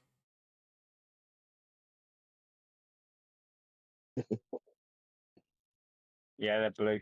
Yeah, do you get? Yeah. Well, I mean, Oh, I don't they're the mind light blue about the one. color, but specifically those snips are great. Yeah, oh they're yeah, the light blue ones. These are the good ones. I didn't realise there was another kind. I thought that was the Yeah. obligatory No, snip. I got the last load that I had, which would have been the Mingda, and there was another printer as well. They come with a dark blue handled one, and they're round grips. Now they're nice. They to start off with, you think, God, these are really nice. I like these, but they go blunt real quick. Oh, It's like points. the actual They'll metal. lose points for that. Yeah, the metal's like stupid soft. You're like, oh, Yeah. okay. The PLA beat the metal. It's a downside. But no, okay, I'm happy with them. Nice. So Ron, Corp, that's who the snips are made by, people. Zoron Corp. If you really need to buy a new set of snips and don't want to go to Fokoos, I guess. Buying a whole printer just to get the free snip. Yeah, buy another printer. My snips are broke. Yeah, you'll have to buy another one, Matt. I mean, you know, like not too far off that. For us, yeah, all right, we'll buy a new one. Why not? Man, Right. £7 £49. That's got to be the most expensive part on the printer. Yeah. What, the snips? Yeah, I know somebody. I know probably not got free delivery. I'm cheap. kind of tempted. We're doing this completely blind. I'm kind of tempted. I'm half thinking, do I actually bother to look at the quick start or do I just go with the flow? It's fairly straightforward. I mean, you can guess which bits need to be poked into which other bits. You can pretty much work it Yeah. out from looking at it, can't you? It's like, okay. Hi. So have you actually managed to print with it yet? And Yeah, do so something? I have. I shall take you on a little tour. Hold on. I'll take you to the printer, and I'll probably not thread it. So here it is.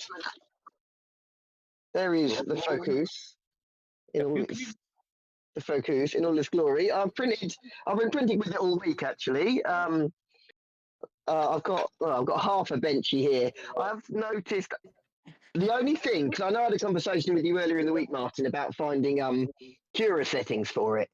Yeah. And there are some Cura settings on the Facebook group. What it comes with though is, although it is Cura, it's their own version of Cura, which they call the Fokoos slicer.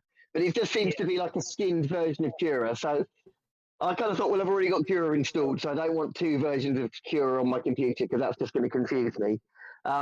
Is it also an old version of Cura as well? That's what I didn't install it because it says it's on the USB, but it's not. There's just a link to download it. So Right. I'm not sure because I've just upgraded to whatever it is 4.10 or something, whatever the latest version is. So I thought I'm just going to leave it as it is for now. And I've still got a little bit of playing with the settings. I think there, on my one at least, there's a little bit of over extrusion possibly going on, or it might be a temperature thing. I'm getting a little bit of drooping around the Have you back done edge of my. E-steps? I have not done E-steps, no. What's the other what's thing- your retraction settings? Oh, I don't know. I've not played with the traction settings 3.5 either. by 20 millimeters. Yeah. I'm guessing somewhere around the 3.5 by 20 millimeters. For retraction. Yeah. Yeah. I've not. It's just the one on their Facebook group. There's two I downloaded. I've gone with the one of them. We seem to go a lot quicker. Basically, I've played around with upping the speeds. I tried it at sort of 60 millimeters per second, and that did really produce some horrible prints. So I've gone back down to 50, with sort of things like 35 for my walls and stuff like that. Basically the same as what my Ender's running, which is Right. Yeah. the setting Scat gave me, which seems to work pretty well. There's the odd little thing, but also the issues I'm also getting with my Ender with the same filament. So I'm wondering whether it is the filament that's doing it. The thing, hold on, I've just got to go grab it. The thing I have really enjoyed, though, obviously, is printing flexibles, which has probably been the most successful thing that I've printed. Is it seems when you do your flexibles, it's the obligatory octopus that you have to print. Flexibles, the Fokoos should be absolutely loving flexible. It's pretty much, built to run that sort of thing. Being a direct drive with a volcano is right up its street. So yeah, it does. The octopus. This is a one-off Thingiverse, but I had a little play with it, and I've done a slight because the one-off Thingiverse is quite low poly and has quite a lot of sharp sort of geometric edges to it. So I've done my own version of it, which I will upload to our website and to Thingiverse when I'm next. I'm currently halfway through moving house at the moment to confuse things. So once I've done that, I shall be uploading this to Thingiverse and putting it probably for free on our website. He's slacking. He's slacking. That's what he is. He's not very moving much house. He's slacking. slacking. We are upgrading to a bigger digital taxidermy headquarters. Yeah. So, can you stop doing that? Sorry, my child is making a horrible noise. They're live on the internet. But yeah, the flexibles, it is flexible, it flexes, it's squishy. I'm quite pleased with it. She likes it. Go away. Yeah, that has been the main success. And so in terms of the print quality, they're pretty good. It prints, I would say, a little bit faster than the Ender. Sort of, I think the Benchy I did with the settings 1 hour 45 minutes for a Benchy, which was all right, Yeah. I mean, in theory, with the Volcano hotend direct drive, you should be able to get like 50, 60 millimeters a second. We should be, between us, we should be up around the 60 mark quite happily. Yeah, I'm very intrigued to see, once you've had to play with it, if I can steal your Kira settings. That's what I really want. What are you saying, Theo? Saying that I basically guessed my Kira settings, and I'm hoping someone that knows what they're doing can do the legwork for me. You dissing my settings. Yeah, what I will do is I will have a good play and do a big tune on my side, and then I'll generally do an E-step calibration. I'll tune in my slicer, and then I'll probably end up posting it on my group, and I'll send direct to you as well. Yeah, that'd be amazing. Well, I think, to be honest, from my side, the whole idea is to pass as much knowledge on as I possibly can to my community and the likes of yourself, obviously. If we can't help each other, then it's a pretty poor world, isn't it? Yeah, well, exactly. Yeah. So yeah, let's try and conquer out the Fokoos and make the best we can out of it for everyone. Let's do it. Yeah, it's a lovely printer. The only flaw I found, which is on the top, because it comes with a filament holder. But Yeah. the filament holder is slightly narrower than the filament that I am using right now. So it does need a slightly longer filament holder. But apart from that, it's all right. I slotted mine together and looked at it and thought, that's a bit small. Yeah. That's a tiny wee bit small. That I might have to print a longer one, I think. Yeah. What's the bed stability like? It's actually solid. It's very similar to the Hornet, where they've got the double rail system with the belt running up through the middle. Yellow springs. What springs? Yellow springs. Yellow springs. I don't know whether you can just about see I don't even know what I'm filming. Yeah. Here we go. Yellow springs. There you go. Remember which way the camera is. There we go. So you have got yellow springs. We got dual rail, yellow springs, Dual rail. double overhead cam, just like a Golf. Yeah, it is interesting. Sort of having bought it, starting off with the Ender, which is more like the sort of first car you get. Like I had an old Fiesta, which didn't, you had to play with it a lot to get it working, but you sort of felt endeared to it because it was your first sort of car.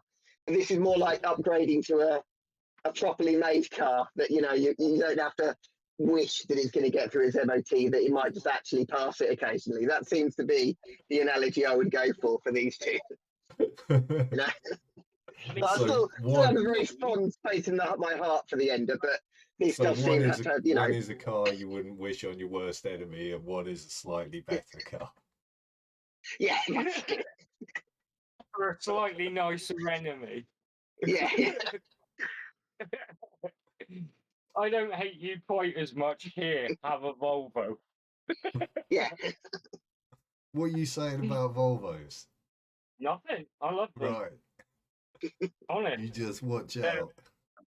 They're very boxy. Yeah, they're boxy but good. They are Reliable. good. They are. They are. Yeah. My hardship is I went Jap. When you go Jap, you don't go back. It's one of them. Yeah. I went in the whole Jap scene and yeah, I can't go for anything else anymore. Ford stands for fix often or repair daily. You are right, mate. It was, it died, and it was the kind of car that you could tinker with, like you could open it up and work out vaguely what stuff did. Like with the Ender, it's all there on display, and you know which bits do what quite clearly because there's nothing surrounding it, Whereas this, I've not bothered to open up the hotend yet and poke around and see what's inside. But with its consumer level, with its retail level printed box, you shouldn't need to be tinkering with it. Yeah, the box should see you through.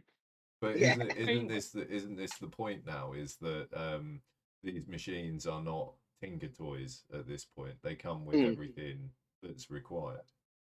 I mean, to be honest, putting it together, it's done. Yeah, you've done it now.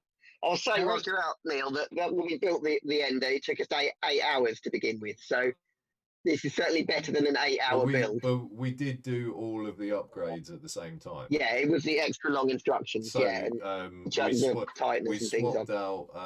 we swapped out underneath the bed for bolting those things so that they're nice and tight.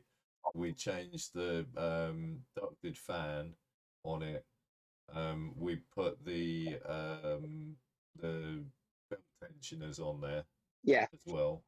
And what was it? The metal extruder. We did that at the same time. I mean, have you got a belt tensioner on yours on the right hand side? We're talking about the Ender. The Ender has a belt tensioner. No, this on the one, yes. I think that little Allen key there is a belt tensioner. Yeah, what I find weird there, if you look at the end of it, no, you can't really see down the side of it because you've got a machine there, haven't you? Yeah. Right, down the side of it, you've got an Allen key, right, which generally on most belt tensioners, that is the adjuster. Yes. but it's That's usually a the knot. one, the one Oh on yes, the I end. can see what you mean. There's this little Allen Yeah, key yeah. just Yeah, here. that's Yeah. the adjuster. Yeah, so you wind Okay. that, do that Yeah. up, and it will tighten or undo it, and it will loosen the Hmm. belt. Yes. So yeah, no, that's interesting the way they've done that, because generally it's a knob, like a hand grip knob that's on the end, Yeah. isn't it? So yeah, No, that's fine. I recently got a metal one for the ender, and it was the Yeah. same thing. It's just an Allen key on the end. Was it? Because I've got the Ender Pro one, and that's a knob. Well, there you go. So maybe it's just because it's a Pro, I guess. I don't know. Mm. I don't know. It's simple, easy design that works. Yeah, no, Cheap. that's it. I mean, mine. Cheap. The only thing with mine, it makes a weird noise when it's because I set my profile is running 150 millimeters a second on movement, Oh, just and so like hopping around. Yeah. yeah, so when it does that, it sort of goes. That's the only noise I get out the whole printer is that movement. The rest of the time it's silent, and it's like it's so fucking annoying. I spent stupid amount of time and effort to get it quiet, and put that on there, and it's noisy again. Have not on the V2. Yeah, I've not had a V2, Carl. That's one thing I'm hoping Reality might decide to send us so we can stack it as a new benchmark. Basically, can you kill the Ender 3 V2? That Yeah. would be nice of them, but we see. I think so far we've already seen that yes, the ender can be toppled.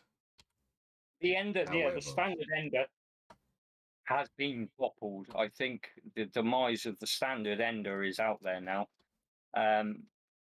With the prices of the new printers that are coming out with so many features, the standard Ender's just far too dated to keep up now. Yeah. Unless they do a Well, I revamp. mean, it's even as a real budget entry level offer. There's so many now that already have those upgrades included. Yeah. It's just a case of how much can you actually get for how much. Yeah. I mean, personally, obviously I haven't tried the Fokoos yet. I'm absolutely loving the build on it. The quality seems really nice. I love the fact it's a direct drive, and the amount of features that are on it. If they used plastic anywhere, they could have used where they should have used metal. This is metal. Yeah, it's all solid.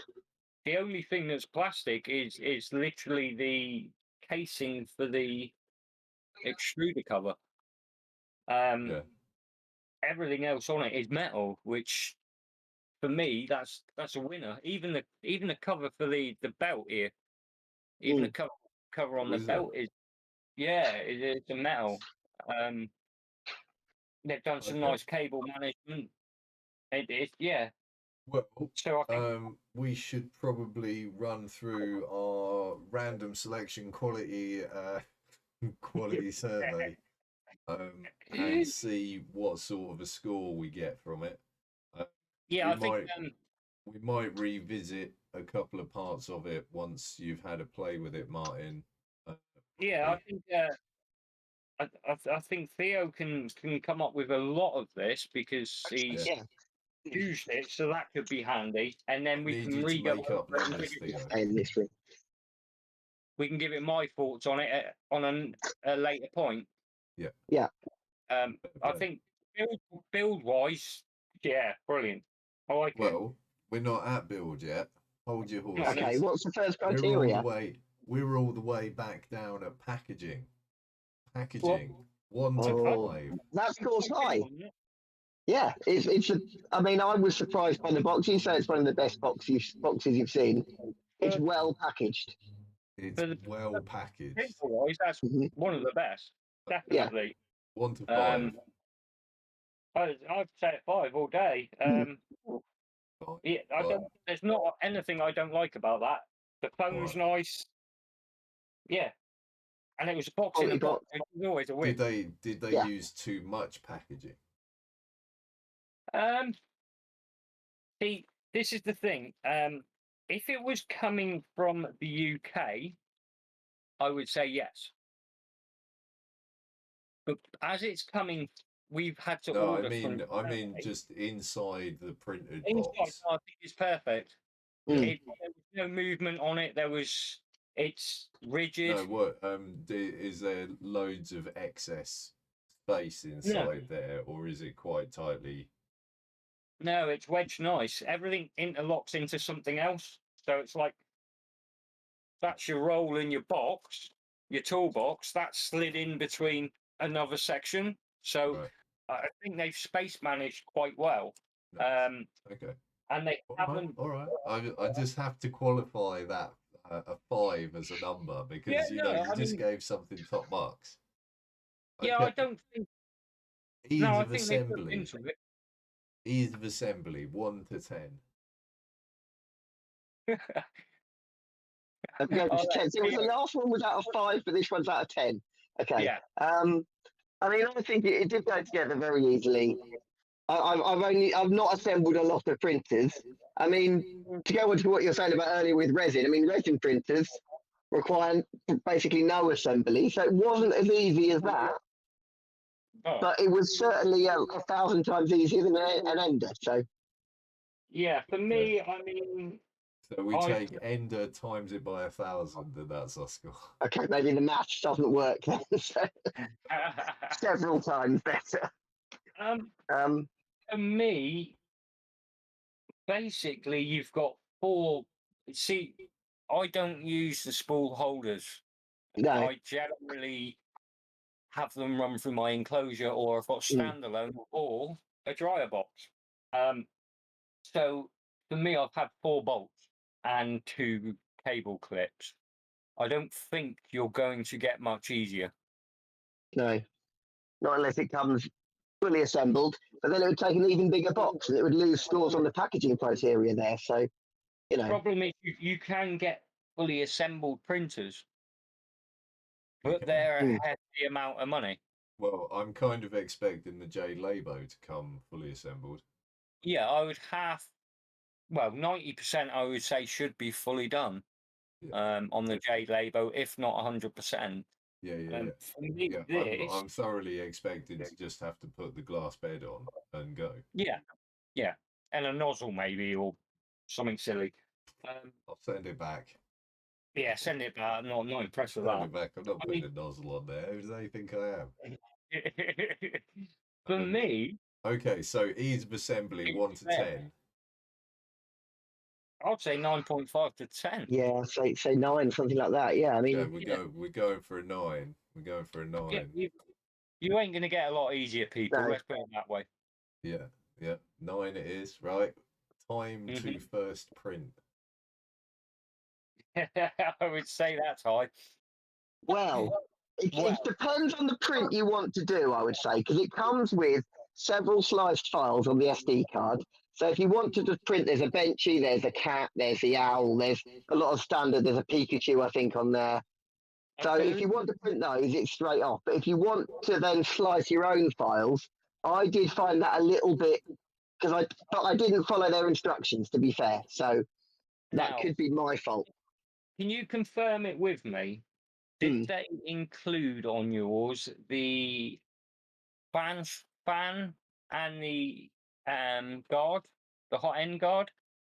What is there? Oh, whether they're pre-sliced, I couldn't tell you. There's a folder with pre-sliced, and a folder with models you can slice. The fan, the guards, and all the peripherals are certainly in that second folder. I don't know if they've got a pre-sliced version though. I'm not saying they haven't, but I couldn't, without checking on my computer, tell you. This? I know they were meant to be putting them in there. They are there as STL files. Yeah, they're definitely there as STL files. Yeah, that's cool. I'm really happy they put them in. What's this? So you can print your own fan duct, can't you? And there's a few other bits. that you can print your own versions of. Oh, okay. They've included all the files to do all the fanned up, the casing, the shroud, all that side of it is included, so you can print your own, change your color, do what you like. No, it's better mods. Yeah, yeah. So I was kind of happy they put that in because Digital taxidermy Fokoos fan case. yeah. Or if you don't like yellow, which I don't mind it. I'm a black and white man. Well, like black and white unfortunately, you've now got this and the Hornet, so I know. So well, black and yellow is now your the thing. Fokoos may become black and white, and the Hornet I might just spray paint. Yeah, that's always No, an option. I actually really like the color of the Hornet, so that'll stay the way it is. Okay, so time to first print 1 to 10. What is it? 1 being quickest, 10 being? No, 10 being fastest. Well, if you're going off of the STL that's supplied with it, I would say this is stupidly fast. Yeah, Okay. you can just Well, you can that's just fine. I boot mean, it the up and press Hornet, print, really. the Hornet got a 9 anyway. Yeah, the Which, Hornet was again, you're stupidly fast. basically only going to beat it if it's like plug it in, turn it on. So It's about the same as the Hornet, Yeah, I yeah, would yeah. say. Yeah. Yeah, Did you have to level the bed? Does the Hornet have a automatic leveling or anything? No, well, it's got a mesh level system, but you've got to manually mesh it. It's a Okay. bit weird. It hasn't got a probe or anything, but you can do a mesh system where it'll sort of auto save and Okay. yeah, you still got to initially manually level it. So You've got to manually level this one, but it's not got a BL touch or anything like that. But the leveling system is really nice. It uses the paper method, which I don't normally use, but because it's just like literally you press a button, it will send it automatically to each corner. That makes it quite easy and quite straightforward. So it was quite easy to level. Nice. that's what I set up on my ender. So it automatically moves it all for you. But I still I swear by paper over BL Touch. Okay. I just do it live. Yeah. Now. I just do it or- live.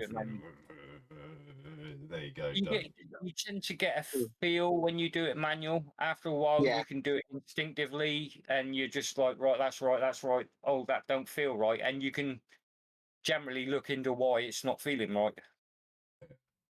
Whereas a BL Touch just does it for you. You ain't got a clue why it's out. BL Touch is terrible.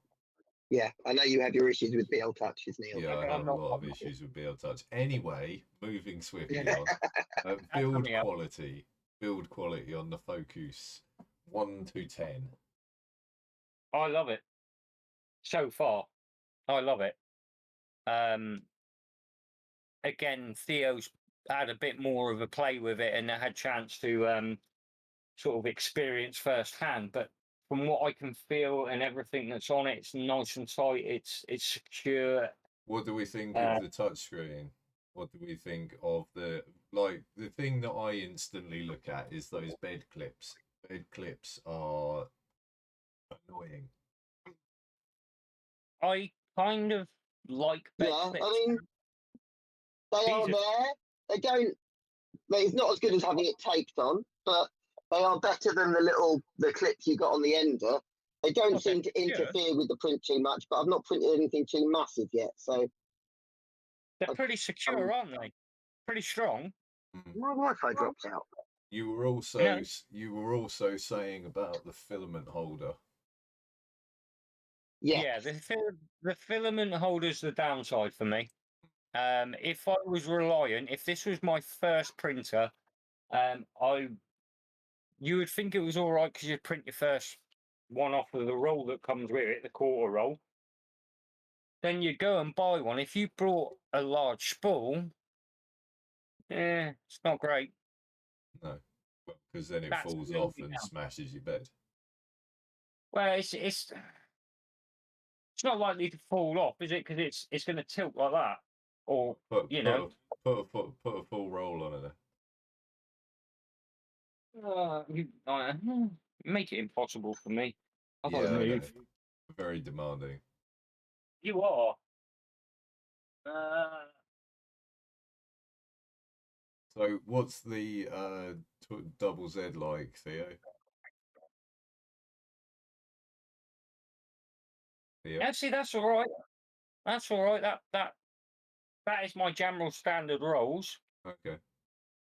There we go. Iron. And that fits in lovely.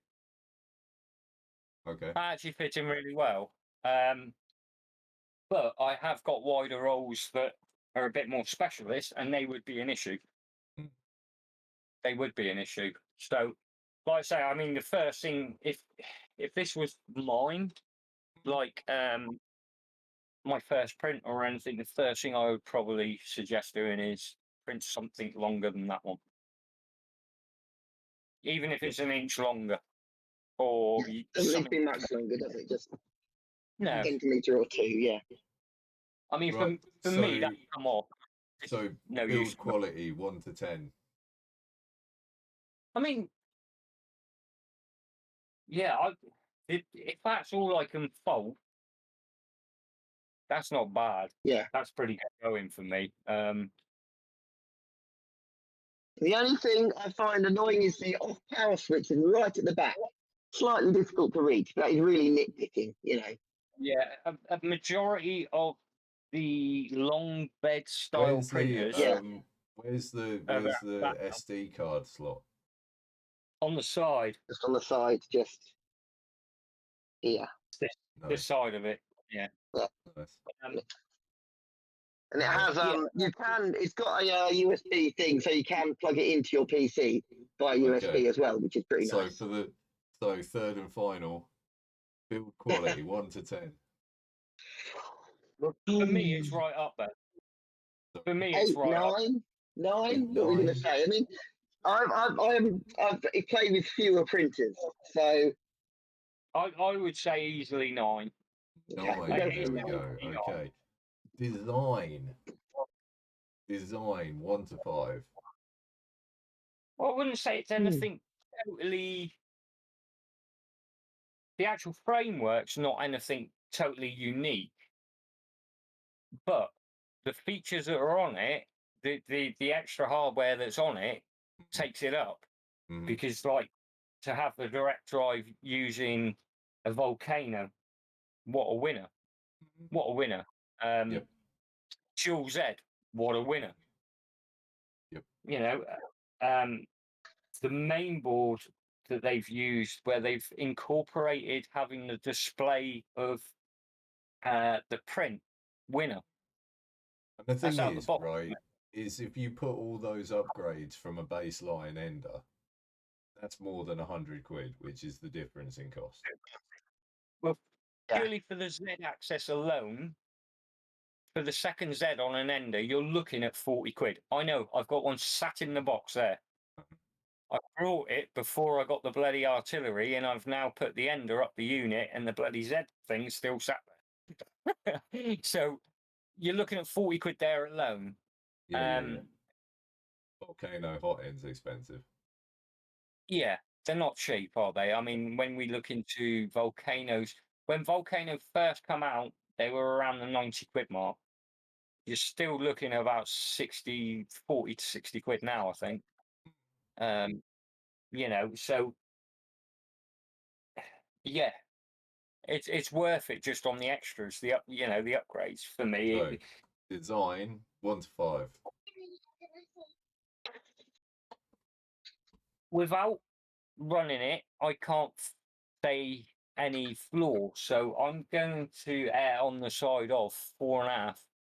yeah, I'd say I've only had a few little the filament with the interface, the UI, and they have got a workaround for this. Is it's not a list of names; it's like little icons, which means the room for text underneath is very small. So if you've got like the little when you get your name from Cura or whatever, if it's a long name, you can't tell what the file is.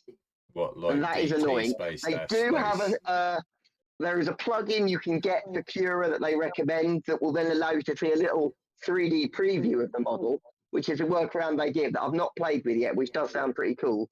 But on that sort of base level, you can't always tell what the file is, and that is not a massive issue, but it can be a little bit annoying if you've got especially a lot of stuff that begins DT dash something like all our files are. You can't always see which file's which. Who would use that naming system? Who would do that? Yeah. So I'd fire him. So You're right. next week, first print quality 1 to 5. I can't tell you. My first print, I've lost it somewhere, was a Benchy. Whoa, he did a bench. It was all right. It was passable, but not amazing.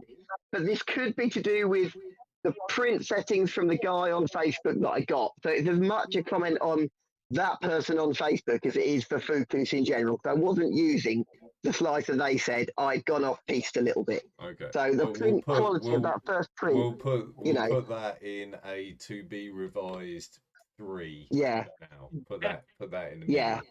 Yeah, I would say that, but I think it could be better. This could be my fault, Bed stability 1 to 5. I don't think you're going to get any more stable, to be honest, other than a solid block. You know what I mean? Because, I haven't even adjusted mine, and it's solid.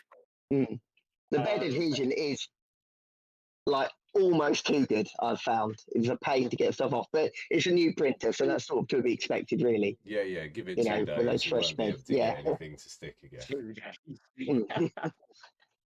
Give it an hour and a half. Yeah, you'll be all right. Okay, so what, 4? I don't think you're going to get any stronger, any more sturdy from a DIY printer. Yeah. No. So yeah.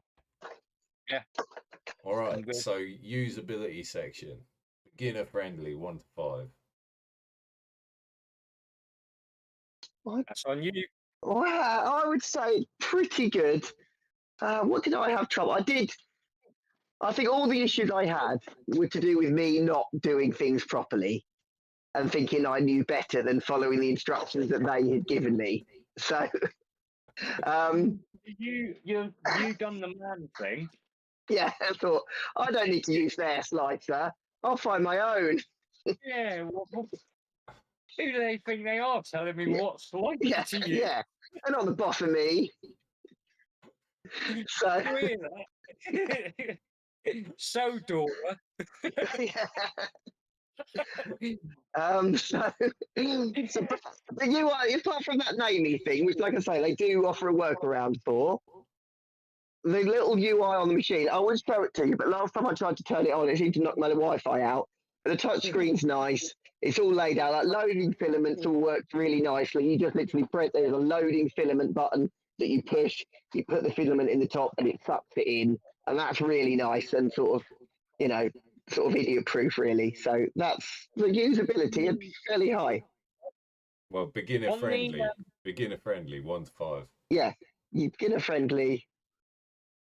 Not as if you compare it to a 2D printer where you just literally plug and play, it's not quite there yet.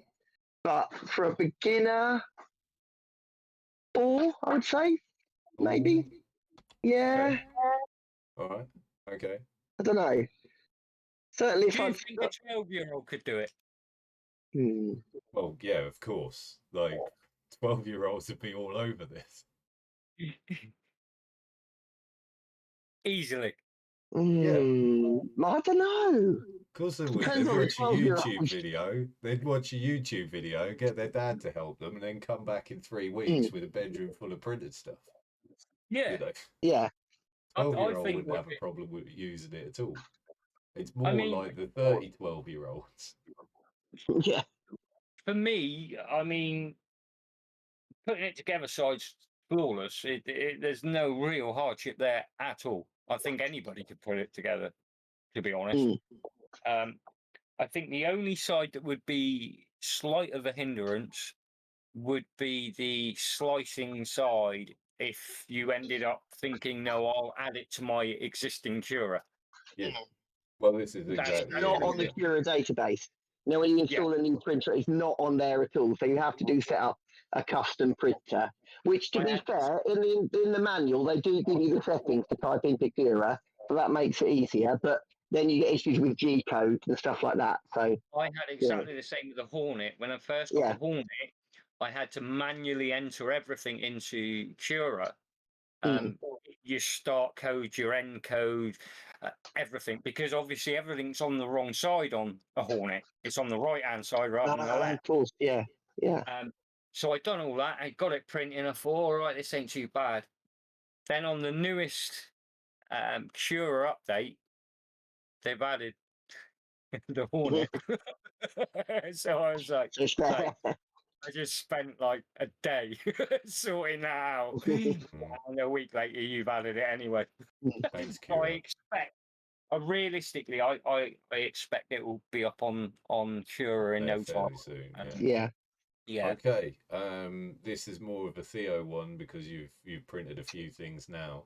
So we have a one print quality 1 to 10. This is not the first print. This is now you've had a chance to play with it. And what would you say its general print quality? So the nicest thing I've printed is this is a little sneak peek for a model that also I've not got around to pushing out to people yet. So this is one of our little construction vehicles. This is a hover van that I've done. Nice. And it's come out pretty nice. How did you get those pipes to print? The pipes underneath are spare filament poked into little holes. Oh. So they are cheating, but environmentally friendly recycled based cheating.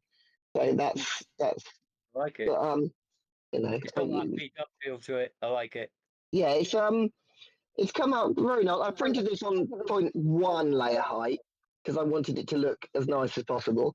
And yeah, I think any issues with it, I think were to do with the filament. I've got a couple of little dodgy layers in there, but they were the same issues I'm getting with my ender on this filament. So I'm feeling it's not the printer.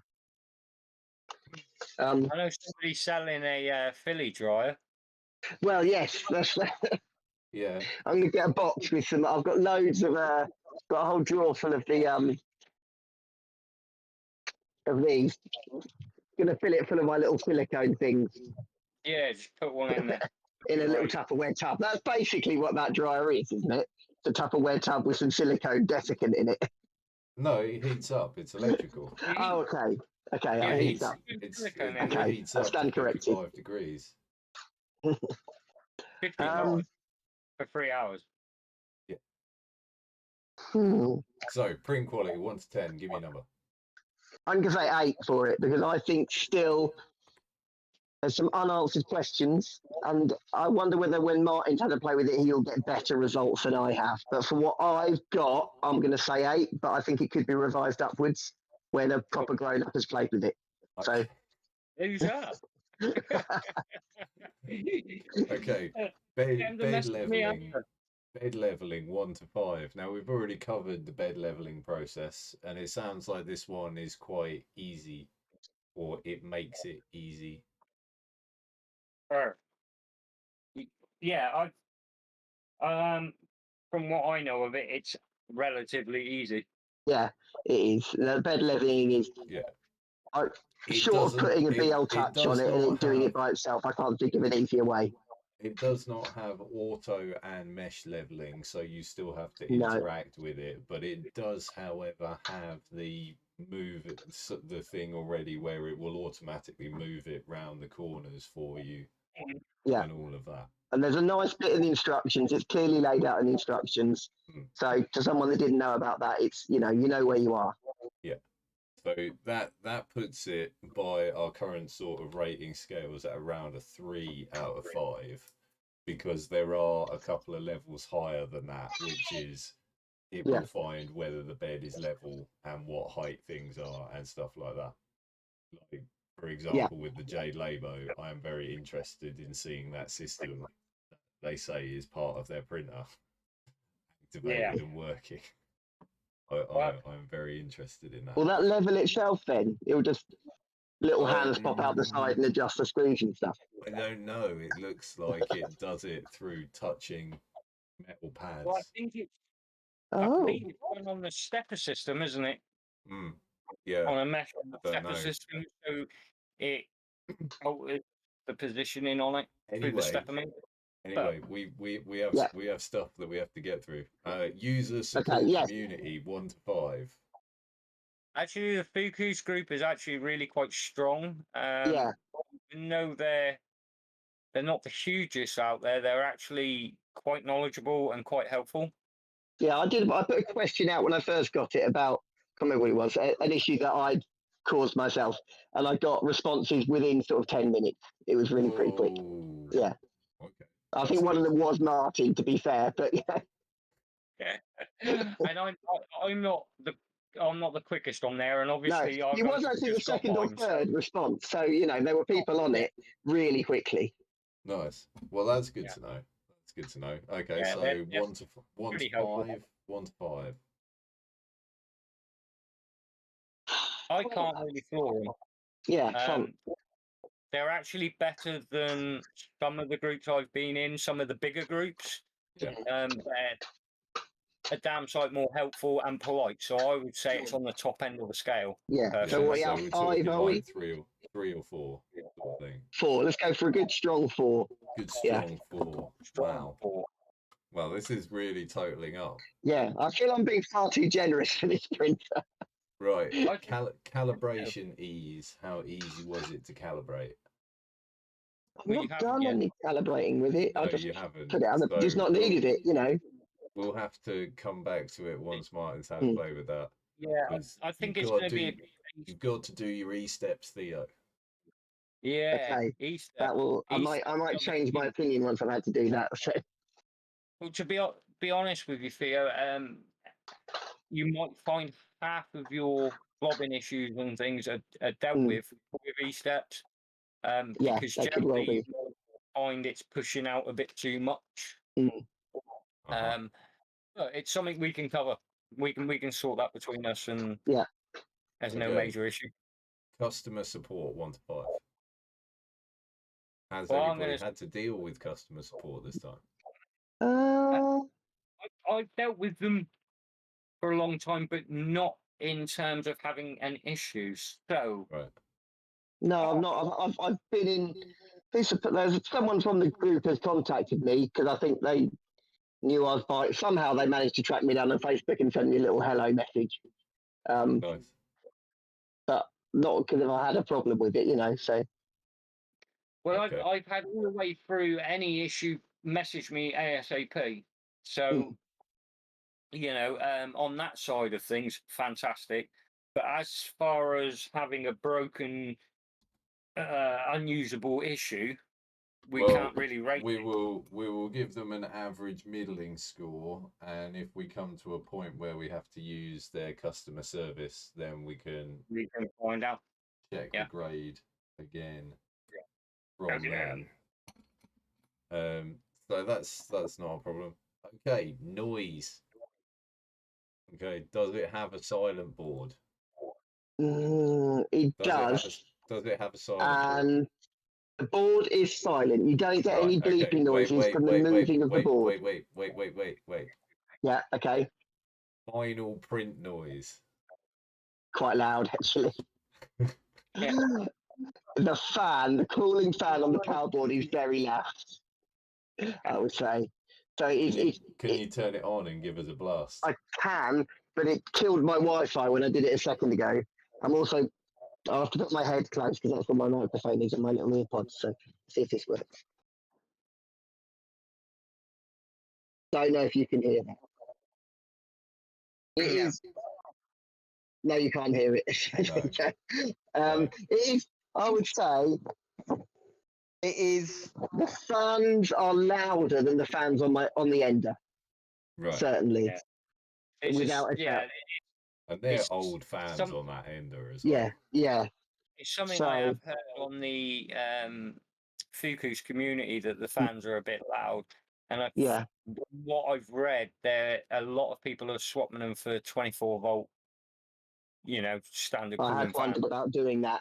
Yeah. Yeah. So I'm about It's to something to put do it in my with, office when I move, so it will Yeah. have to be close to me and quieter. Okay, so final print noise 1 to 5. 1 is noisy, 5 is quiet. 1 is noisy, 5 is quiet.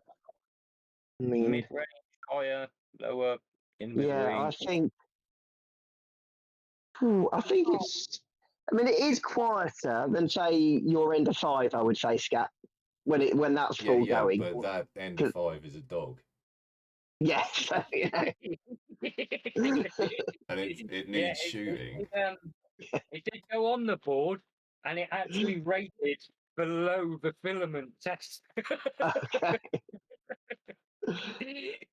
So yeah, it's pretty poor. Yeah.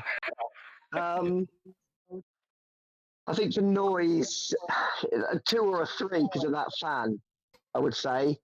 Okay. But if I'm being harsh, maybe a 3. A 3. Yeah, let's go for a 3.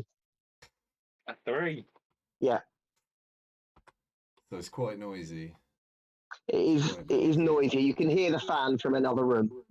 Okay, we're into the home stretch now, people. This is quick fire round. Okay, dual Z axis. Yeah. Yes. Yes. Generic or bespoke parts. 1 to 5. 3. 3. It has some. Yeah, it has some bespoke parts, doesn't it? It's got the cables it uses. It's got the volcano To be hot end. fair, it's more about the consumables. So with respect to this one, it would be more like, okay, it's a unique hot end, so you've got to get new nozzles. Belt. What belts has it got? It's got a Just standard normal belt. tooth belt. It's a standard belt, but what it's done is they've used a ribbon cable to link everything. Right. So Which they do give you a spare of in the box, though. they do give you a spare. Nice. Yeah. Nice. That's The good. belt, the bed standard, the extrude. From what I'm seeing, it's a pretty standard extruder setup for a direct drive, basically bolted over the top of the volcano. Cool. Okay. So belt tensioners. Belt tensioners? Yeah. Yeah. One. Has he got them for the Z as well? No. Yeah. Well, Sorry, the yes, the X and the yes, Y. the backwards and forwards one. Yeah, there's one there. Yeah. Okay. Direct drive. Yes, it has direct drive. Glass or PEI bed. Yes, it has one of them. Slicer compatibility. 1 to 5. Slicer compatibility. Yeah, 1 to 5. It's compatible. I'd give it a 4. Well, okay, so it's more about the idea of you're a new user and you want to use it. Can you just pick it up and use it? Yeah, but Which, what you've said being a master printer yourself, Theo. You had troubles setting it up. I didn't use the slicer. I didn't use to have their Fokoos slicer, and I didn't use that. So you tried to make it compatible with another slicer. With Cura, which was a bit of a pain. Right. So slicer compatibility. Going around Facebook groups and messaging Martin and copying and pasting a load of G code. So that was a bit. What would you suggest the slicer compatibility is? Well, it's compatible if you use what they send. Is that the best? I would go with 3.5, 3, 4. To be honest, we can revisit that. It would be nice. I don't see why they felt like they had to do their own version of Cura. Surely it would have been easier just to give you a Cura profile or something like that. I do think that would have been a better solution than doing their own version. You'd probably find it's because they couldn't get in on the time to get on the newest update. And what they've done is create their own, and they've in the hope that they will put it on the Cura update. That's probably what they've done. You find with some of the other companies like, same with Artillery, they couldn't get it in on the Cura update. They made their own. Creality made their own Creality Cura, Yeah. and then it got Right. added to Creality to Cura. So it will come. Did Mm. we get filament with this? Yes. Yes. Quarter roll. Nice bit of filament. I'm happy. Look, remember I said earlier about the lot max? A quarter roll. Wow. A quarter roll. They don't screw around. Okay. No. Capricorn messing. tube it hasn't got, but it doesn't need because it's direct drive. Metal extruder, yes. Yeah. Oh, yeah. Is it metal extruder? Volcano's Not a metal. hot end. It's got metal high end and extruder, isn't it? Wow. Okay. Yeah. I think so, yeah. Touch screen. It has a touch screen. Yeah. Is it a dual gear extruder? Until I know. get my teeth into it, I'm not sure. Okay. Not taking it apart to look. Okay. So I'm gonna put it as a 0 for now to be updated.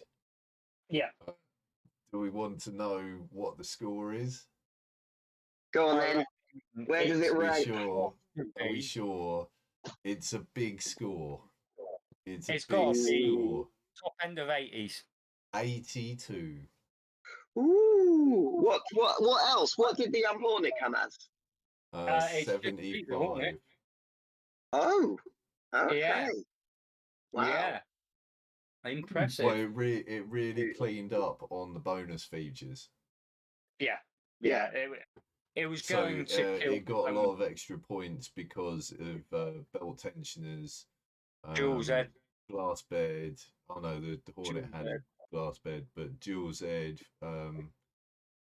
metal Direct drive. extruder supplied on filament. The Hornet doesn't supply filament. Direct drive. Lost a point. Lost a point on that one. Yeah, The only it did.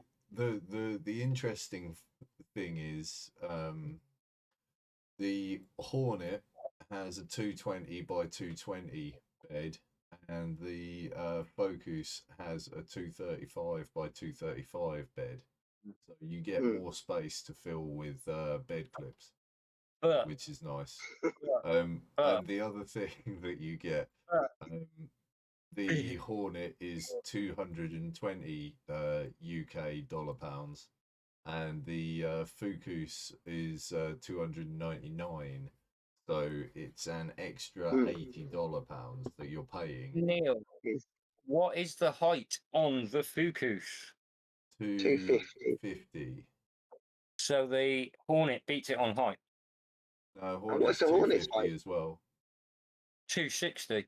Oh. Not what I've got here.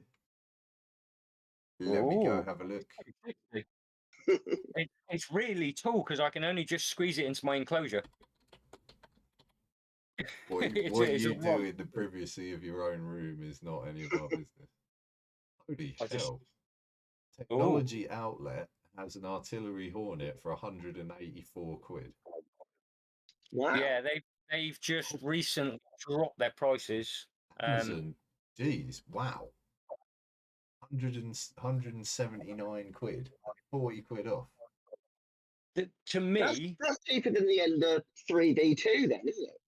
Yeah. To Yeah. me, all day long, it's well worth investing in one because they say 250 mil. It's not. I can tell you now, it's 260. It says 250. We'll take 250, but I'm telling you now, I can get 260 on it. It's on the artillery website. Yeah, I can get a 260 print on it. I even sliced it. But yeah, okay. There you go. But at that price, even if you were just using it for prototyping, it's well worth it. It's well worth it. I've not tuned mine yet at all, and it's still producing. Wow, AliExpress, we can get one for £136. Yeah, but £942 postage. Jesus. But yeah, the print quality that it's knocking out is nice. And I've yet to play with profiles and e-steps and things like that. So I'm looking forward to that. 180 quid. He's thinking that. He's It's very thinking. tempting price, that isn't it? Isn't it? It's very Yeah. reasonably priced. That, Mm. I think, to be honest, once I've had a good play on settings, it will happily handle 170 millimeters a second. Does it tell me it takes the Mark 8 nozzles? Yeah. Yeah, it does. Cool. Yeah. Artillery, Mark. if you'd be interested in striking up some kind of a deal over a Hornet or two, I would be very interested in adding one to my collection. I can drop them a message tomorrow. I will drop them a message and see. Yeah, boy. But they were good. They were good in the first place. They did supply this one here. They actually, The broken yeah, one. They supplied a and a broken broken one as well. yeah, which was really good of them. Exactly. Good. We had fun with that. It's fine. Or better still, if you want to send us the Genius, Maybe. the Artillery I mean, Genius. maybe. I'm kind of like, if the Hornet works. Yeah, but if they send the Genius to me, I'll send you the Hornet if you want. Oh, okay. Sweet. We'll do it that way. Yeah. Then send that us way. the Genius to review. So yeah, exactly. So we can do a review on your Genius, and Neil will continually influence your Hornet through digital taxidermy media. Or I'll give it you go. percussive maintenance from time to time anyway. Yeah. So Yeah, sure. the takeaway from all of that is that you get quite a lot of bang for your buck with Fokoos. Mm. It would You get a be heck of a lot. from the first sort of viewings and testings and stuff. You get the kind of is it the kind of equipment that people should or would be considering filling out their print farms with?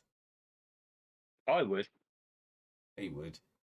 Yeah, I mean, it's got, in terms of print farming, I want to investigate it more because it's got a lot of network connectivity built into it as well. I know I've spoken to Martin. You can get a little Wi-Fi chip to plug into it as well.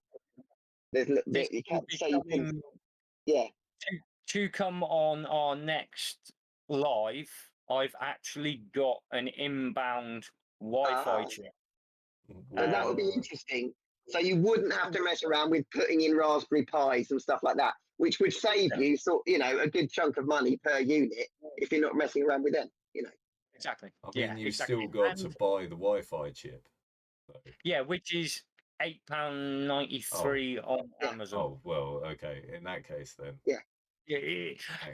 Basically, from the discussions I've had on the group and with Dora so far, it's more or less plug and play. It's a case of opening the bottom up, plugging it in, and it should all go pretty swimmingly. We will find out. Nice. We will find out. I'm hoping it's that simple. There we go. Good. Good. I am going to. Is the Artillery Hornet a single Y rail? Yes. No. No. Bed rail. Bed I don't rail. want it now. Bed rail. Sorry. The bed rail. Yeah. Is the same setup as this, except for it's not. Well, I'm not sure if it's a tensioner on it, but it's exactly the same setup. No, so it's has it solid. got a dual rail or a single rail? Sure. Oh, okay. Same as it. Right. It's identical. So it's stupidly strong. Okay. I mean, I've chiseled things off of it now, and I've not had to level it because it's that solid. I mean, chisel with like a scraper and like hitting the scraper. So it's strong. Nice. It is strong. The only downside to the bed system on the Hornet is they actually stick it. The glass is actually stuck. I like it, but I don't. I mean, I like it because if you want to change it, it's a pain in the ass. trying to stick my glass to the bed, but like if you want to try and shim it or anything, it's not so good. The problem you get as well is what I found with it is it sticks excessively well.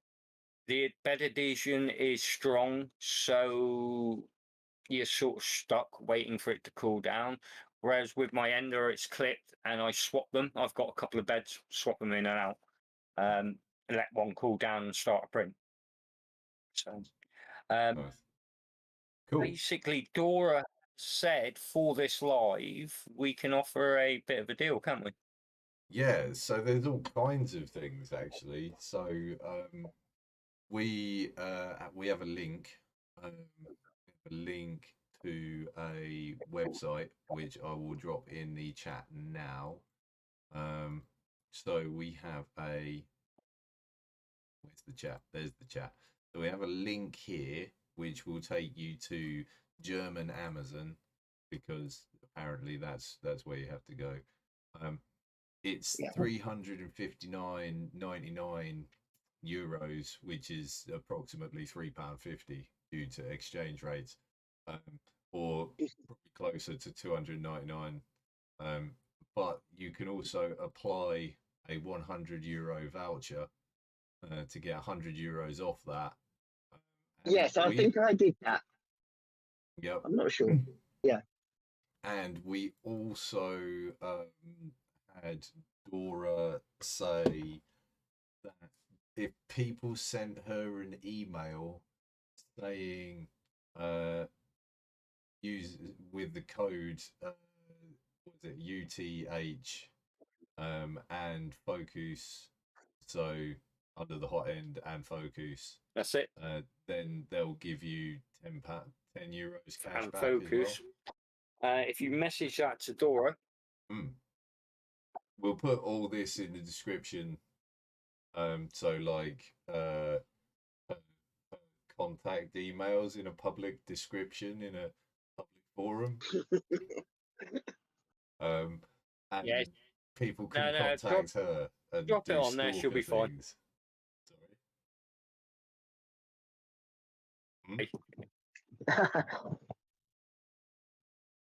It's gone. Or they can message me, can't they? Yes. I tell you Do what. that. I tell Message you me, what. I can give them.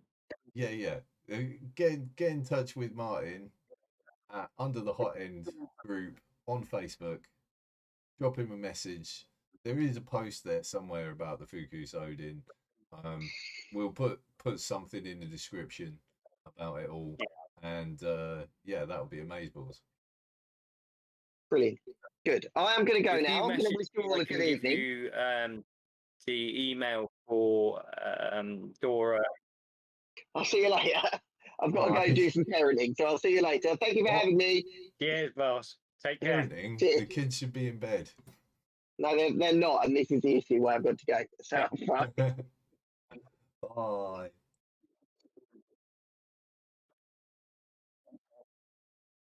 Oh, hang on. There we go. Wicked. Ooh. Hey, happy days. So yeah, so I think that's quite a result. I'll be interested to see how you feel about the Hornet and the Fokoos over the next couple of weeks. Yeah. I think I'm breaking right up, Neil. One of our internet's gone right down. Okay, that's weird. One of because the live stream's just loading on mine. Okay. Let me just check across on mine. Yeah, no, it seems fine here. Yeah, so it's mine again. Okay, That's well, we'll look at trying to wrap this up then, before something staggers to a halt. But yeah, no, Yeah. I'd be interested to see how that all pans out, because, like I say, the Hornet, especially for its price point, has been very surprising. Like, Yeah. speed versus quality versus price, like it's doing really good stuff. Now, Yeah.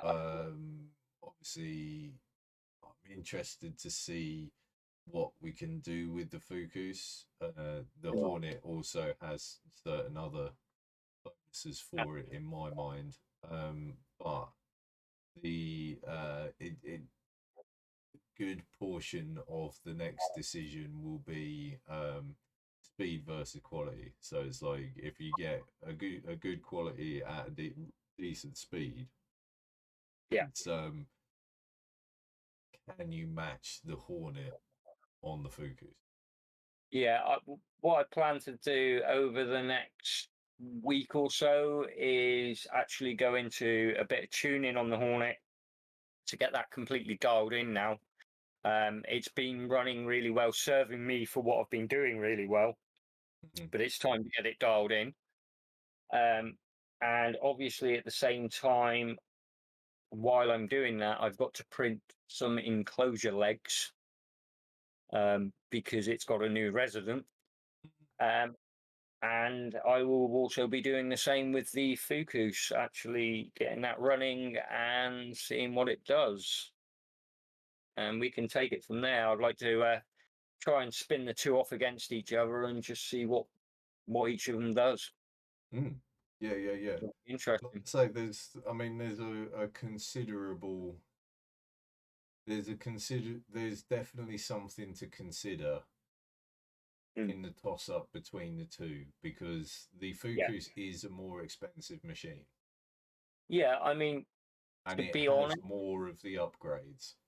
yeah, the Fokoos should do excessively well. And which is in what's got me theory, so you excited. should be able to print faster than the Hornet with It should the do, yeah. Fokoos. The question think- is the print quality, and for that we're more thinking about things like ghosting or I should under think extrusions. Fokoos should be less chance of ghosting, to be honest. Should be, realistically. Well, in theory, it's got more weight on the carriage. Yeah, but it's also got the dual Z to compensate for that. No, because the ghosting happens with the X and Y, not the Z. Yeah, but you're taking the weight of the carriage, aren't you? So the only It's extra about weight is deceleration, and it's about deceleration Oh, and well, changing yeah, direction. okay, I'm seeing where you're coming from. Yeah, okay. No, I think it'll do well. My Enders direct drive, I've got no ghosting with it, and I'm on 1Z and extra weight all on that carriage. It's just whether it can handle that pumping speed, which Yeah, I'm interested. I'm interested to find out for sure. I'm wondering whether the Hornet's actually got a slightly different torque ratio on the stepper motors, maybe. That's how they're pushing so much through it. Possibly. I'm not entirely sure. Until I get deep into them over the next week or so, I'm just guessing. Just guessing. Just guessing. Just guessing. So, yeah, I'm excited. I think for me, certainly over the next couple of weeks, I've got my hands full, and I'm really looking forward to playing with lots of new things and being able to come back and say, look, this scanner is, and this filament is, and this printer is. I'm looking forward to the things that are going on at the minute. Yeah, there's a lot on the plate. So tune in 2 weeks' time. Not next week. Not next week, because I'm not here next week. I mean, Martin's here. Maybe something will happen, maybe it won't, but we're not planning on making it happen. Don't tune in unless something happens, in which case tune in. So I will post. We'll If there's going to be something.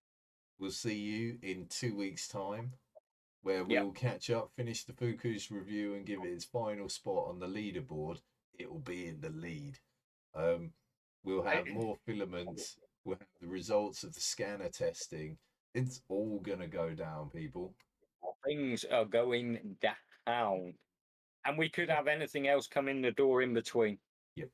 And I not going on holiday, because I need a holiday. I need a holiday, but I'm not allowed one. I've been a naughty boy. Yeah. I've been a naughty boy. I've got to stay at home. Oh. Yeah. I'm going on holiday. I'm going to the outside world. Oof, steady. Yeah, I heard something about you're going to a hobbit village. Hobbit village, Yeah, maybe. maybe. Maybe. So tune in 2 weeks' time to find out if Neil gets back from Mordor. Yes, exactly. No, I mean all good. that's quite an omen right there. Yeah. Happy days. Alrighty then. Well, I Happy will day. see you then. That's goodbye from me. See you later from me. Thanks for tuning in. Yeah. Don't forget to like and subscribe. Ring the bell for notification. Links will be in the descriptions. Check us out on Under the Hot End, Digital Taxidermy, Facebook group, Twitters, Instagrams, YouTube's, Twitters, Twitch, all of them. And Yeah. we'll see you later. Bye-bye. Bye. Bye.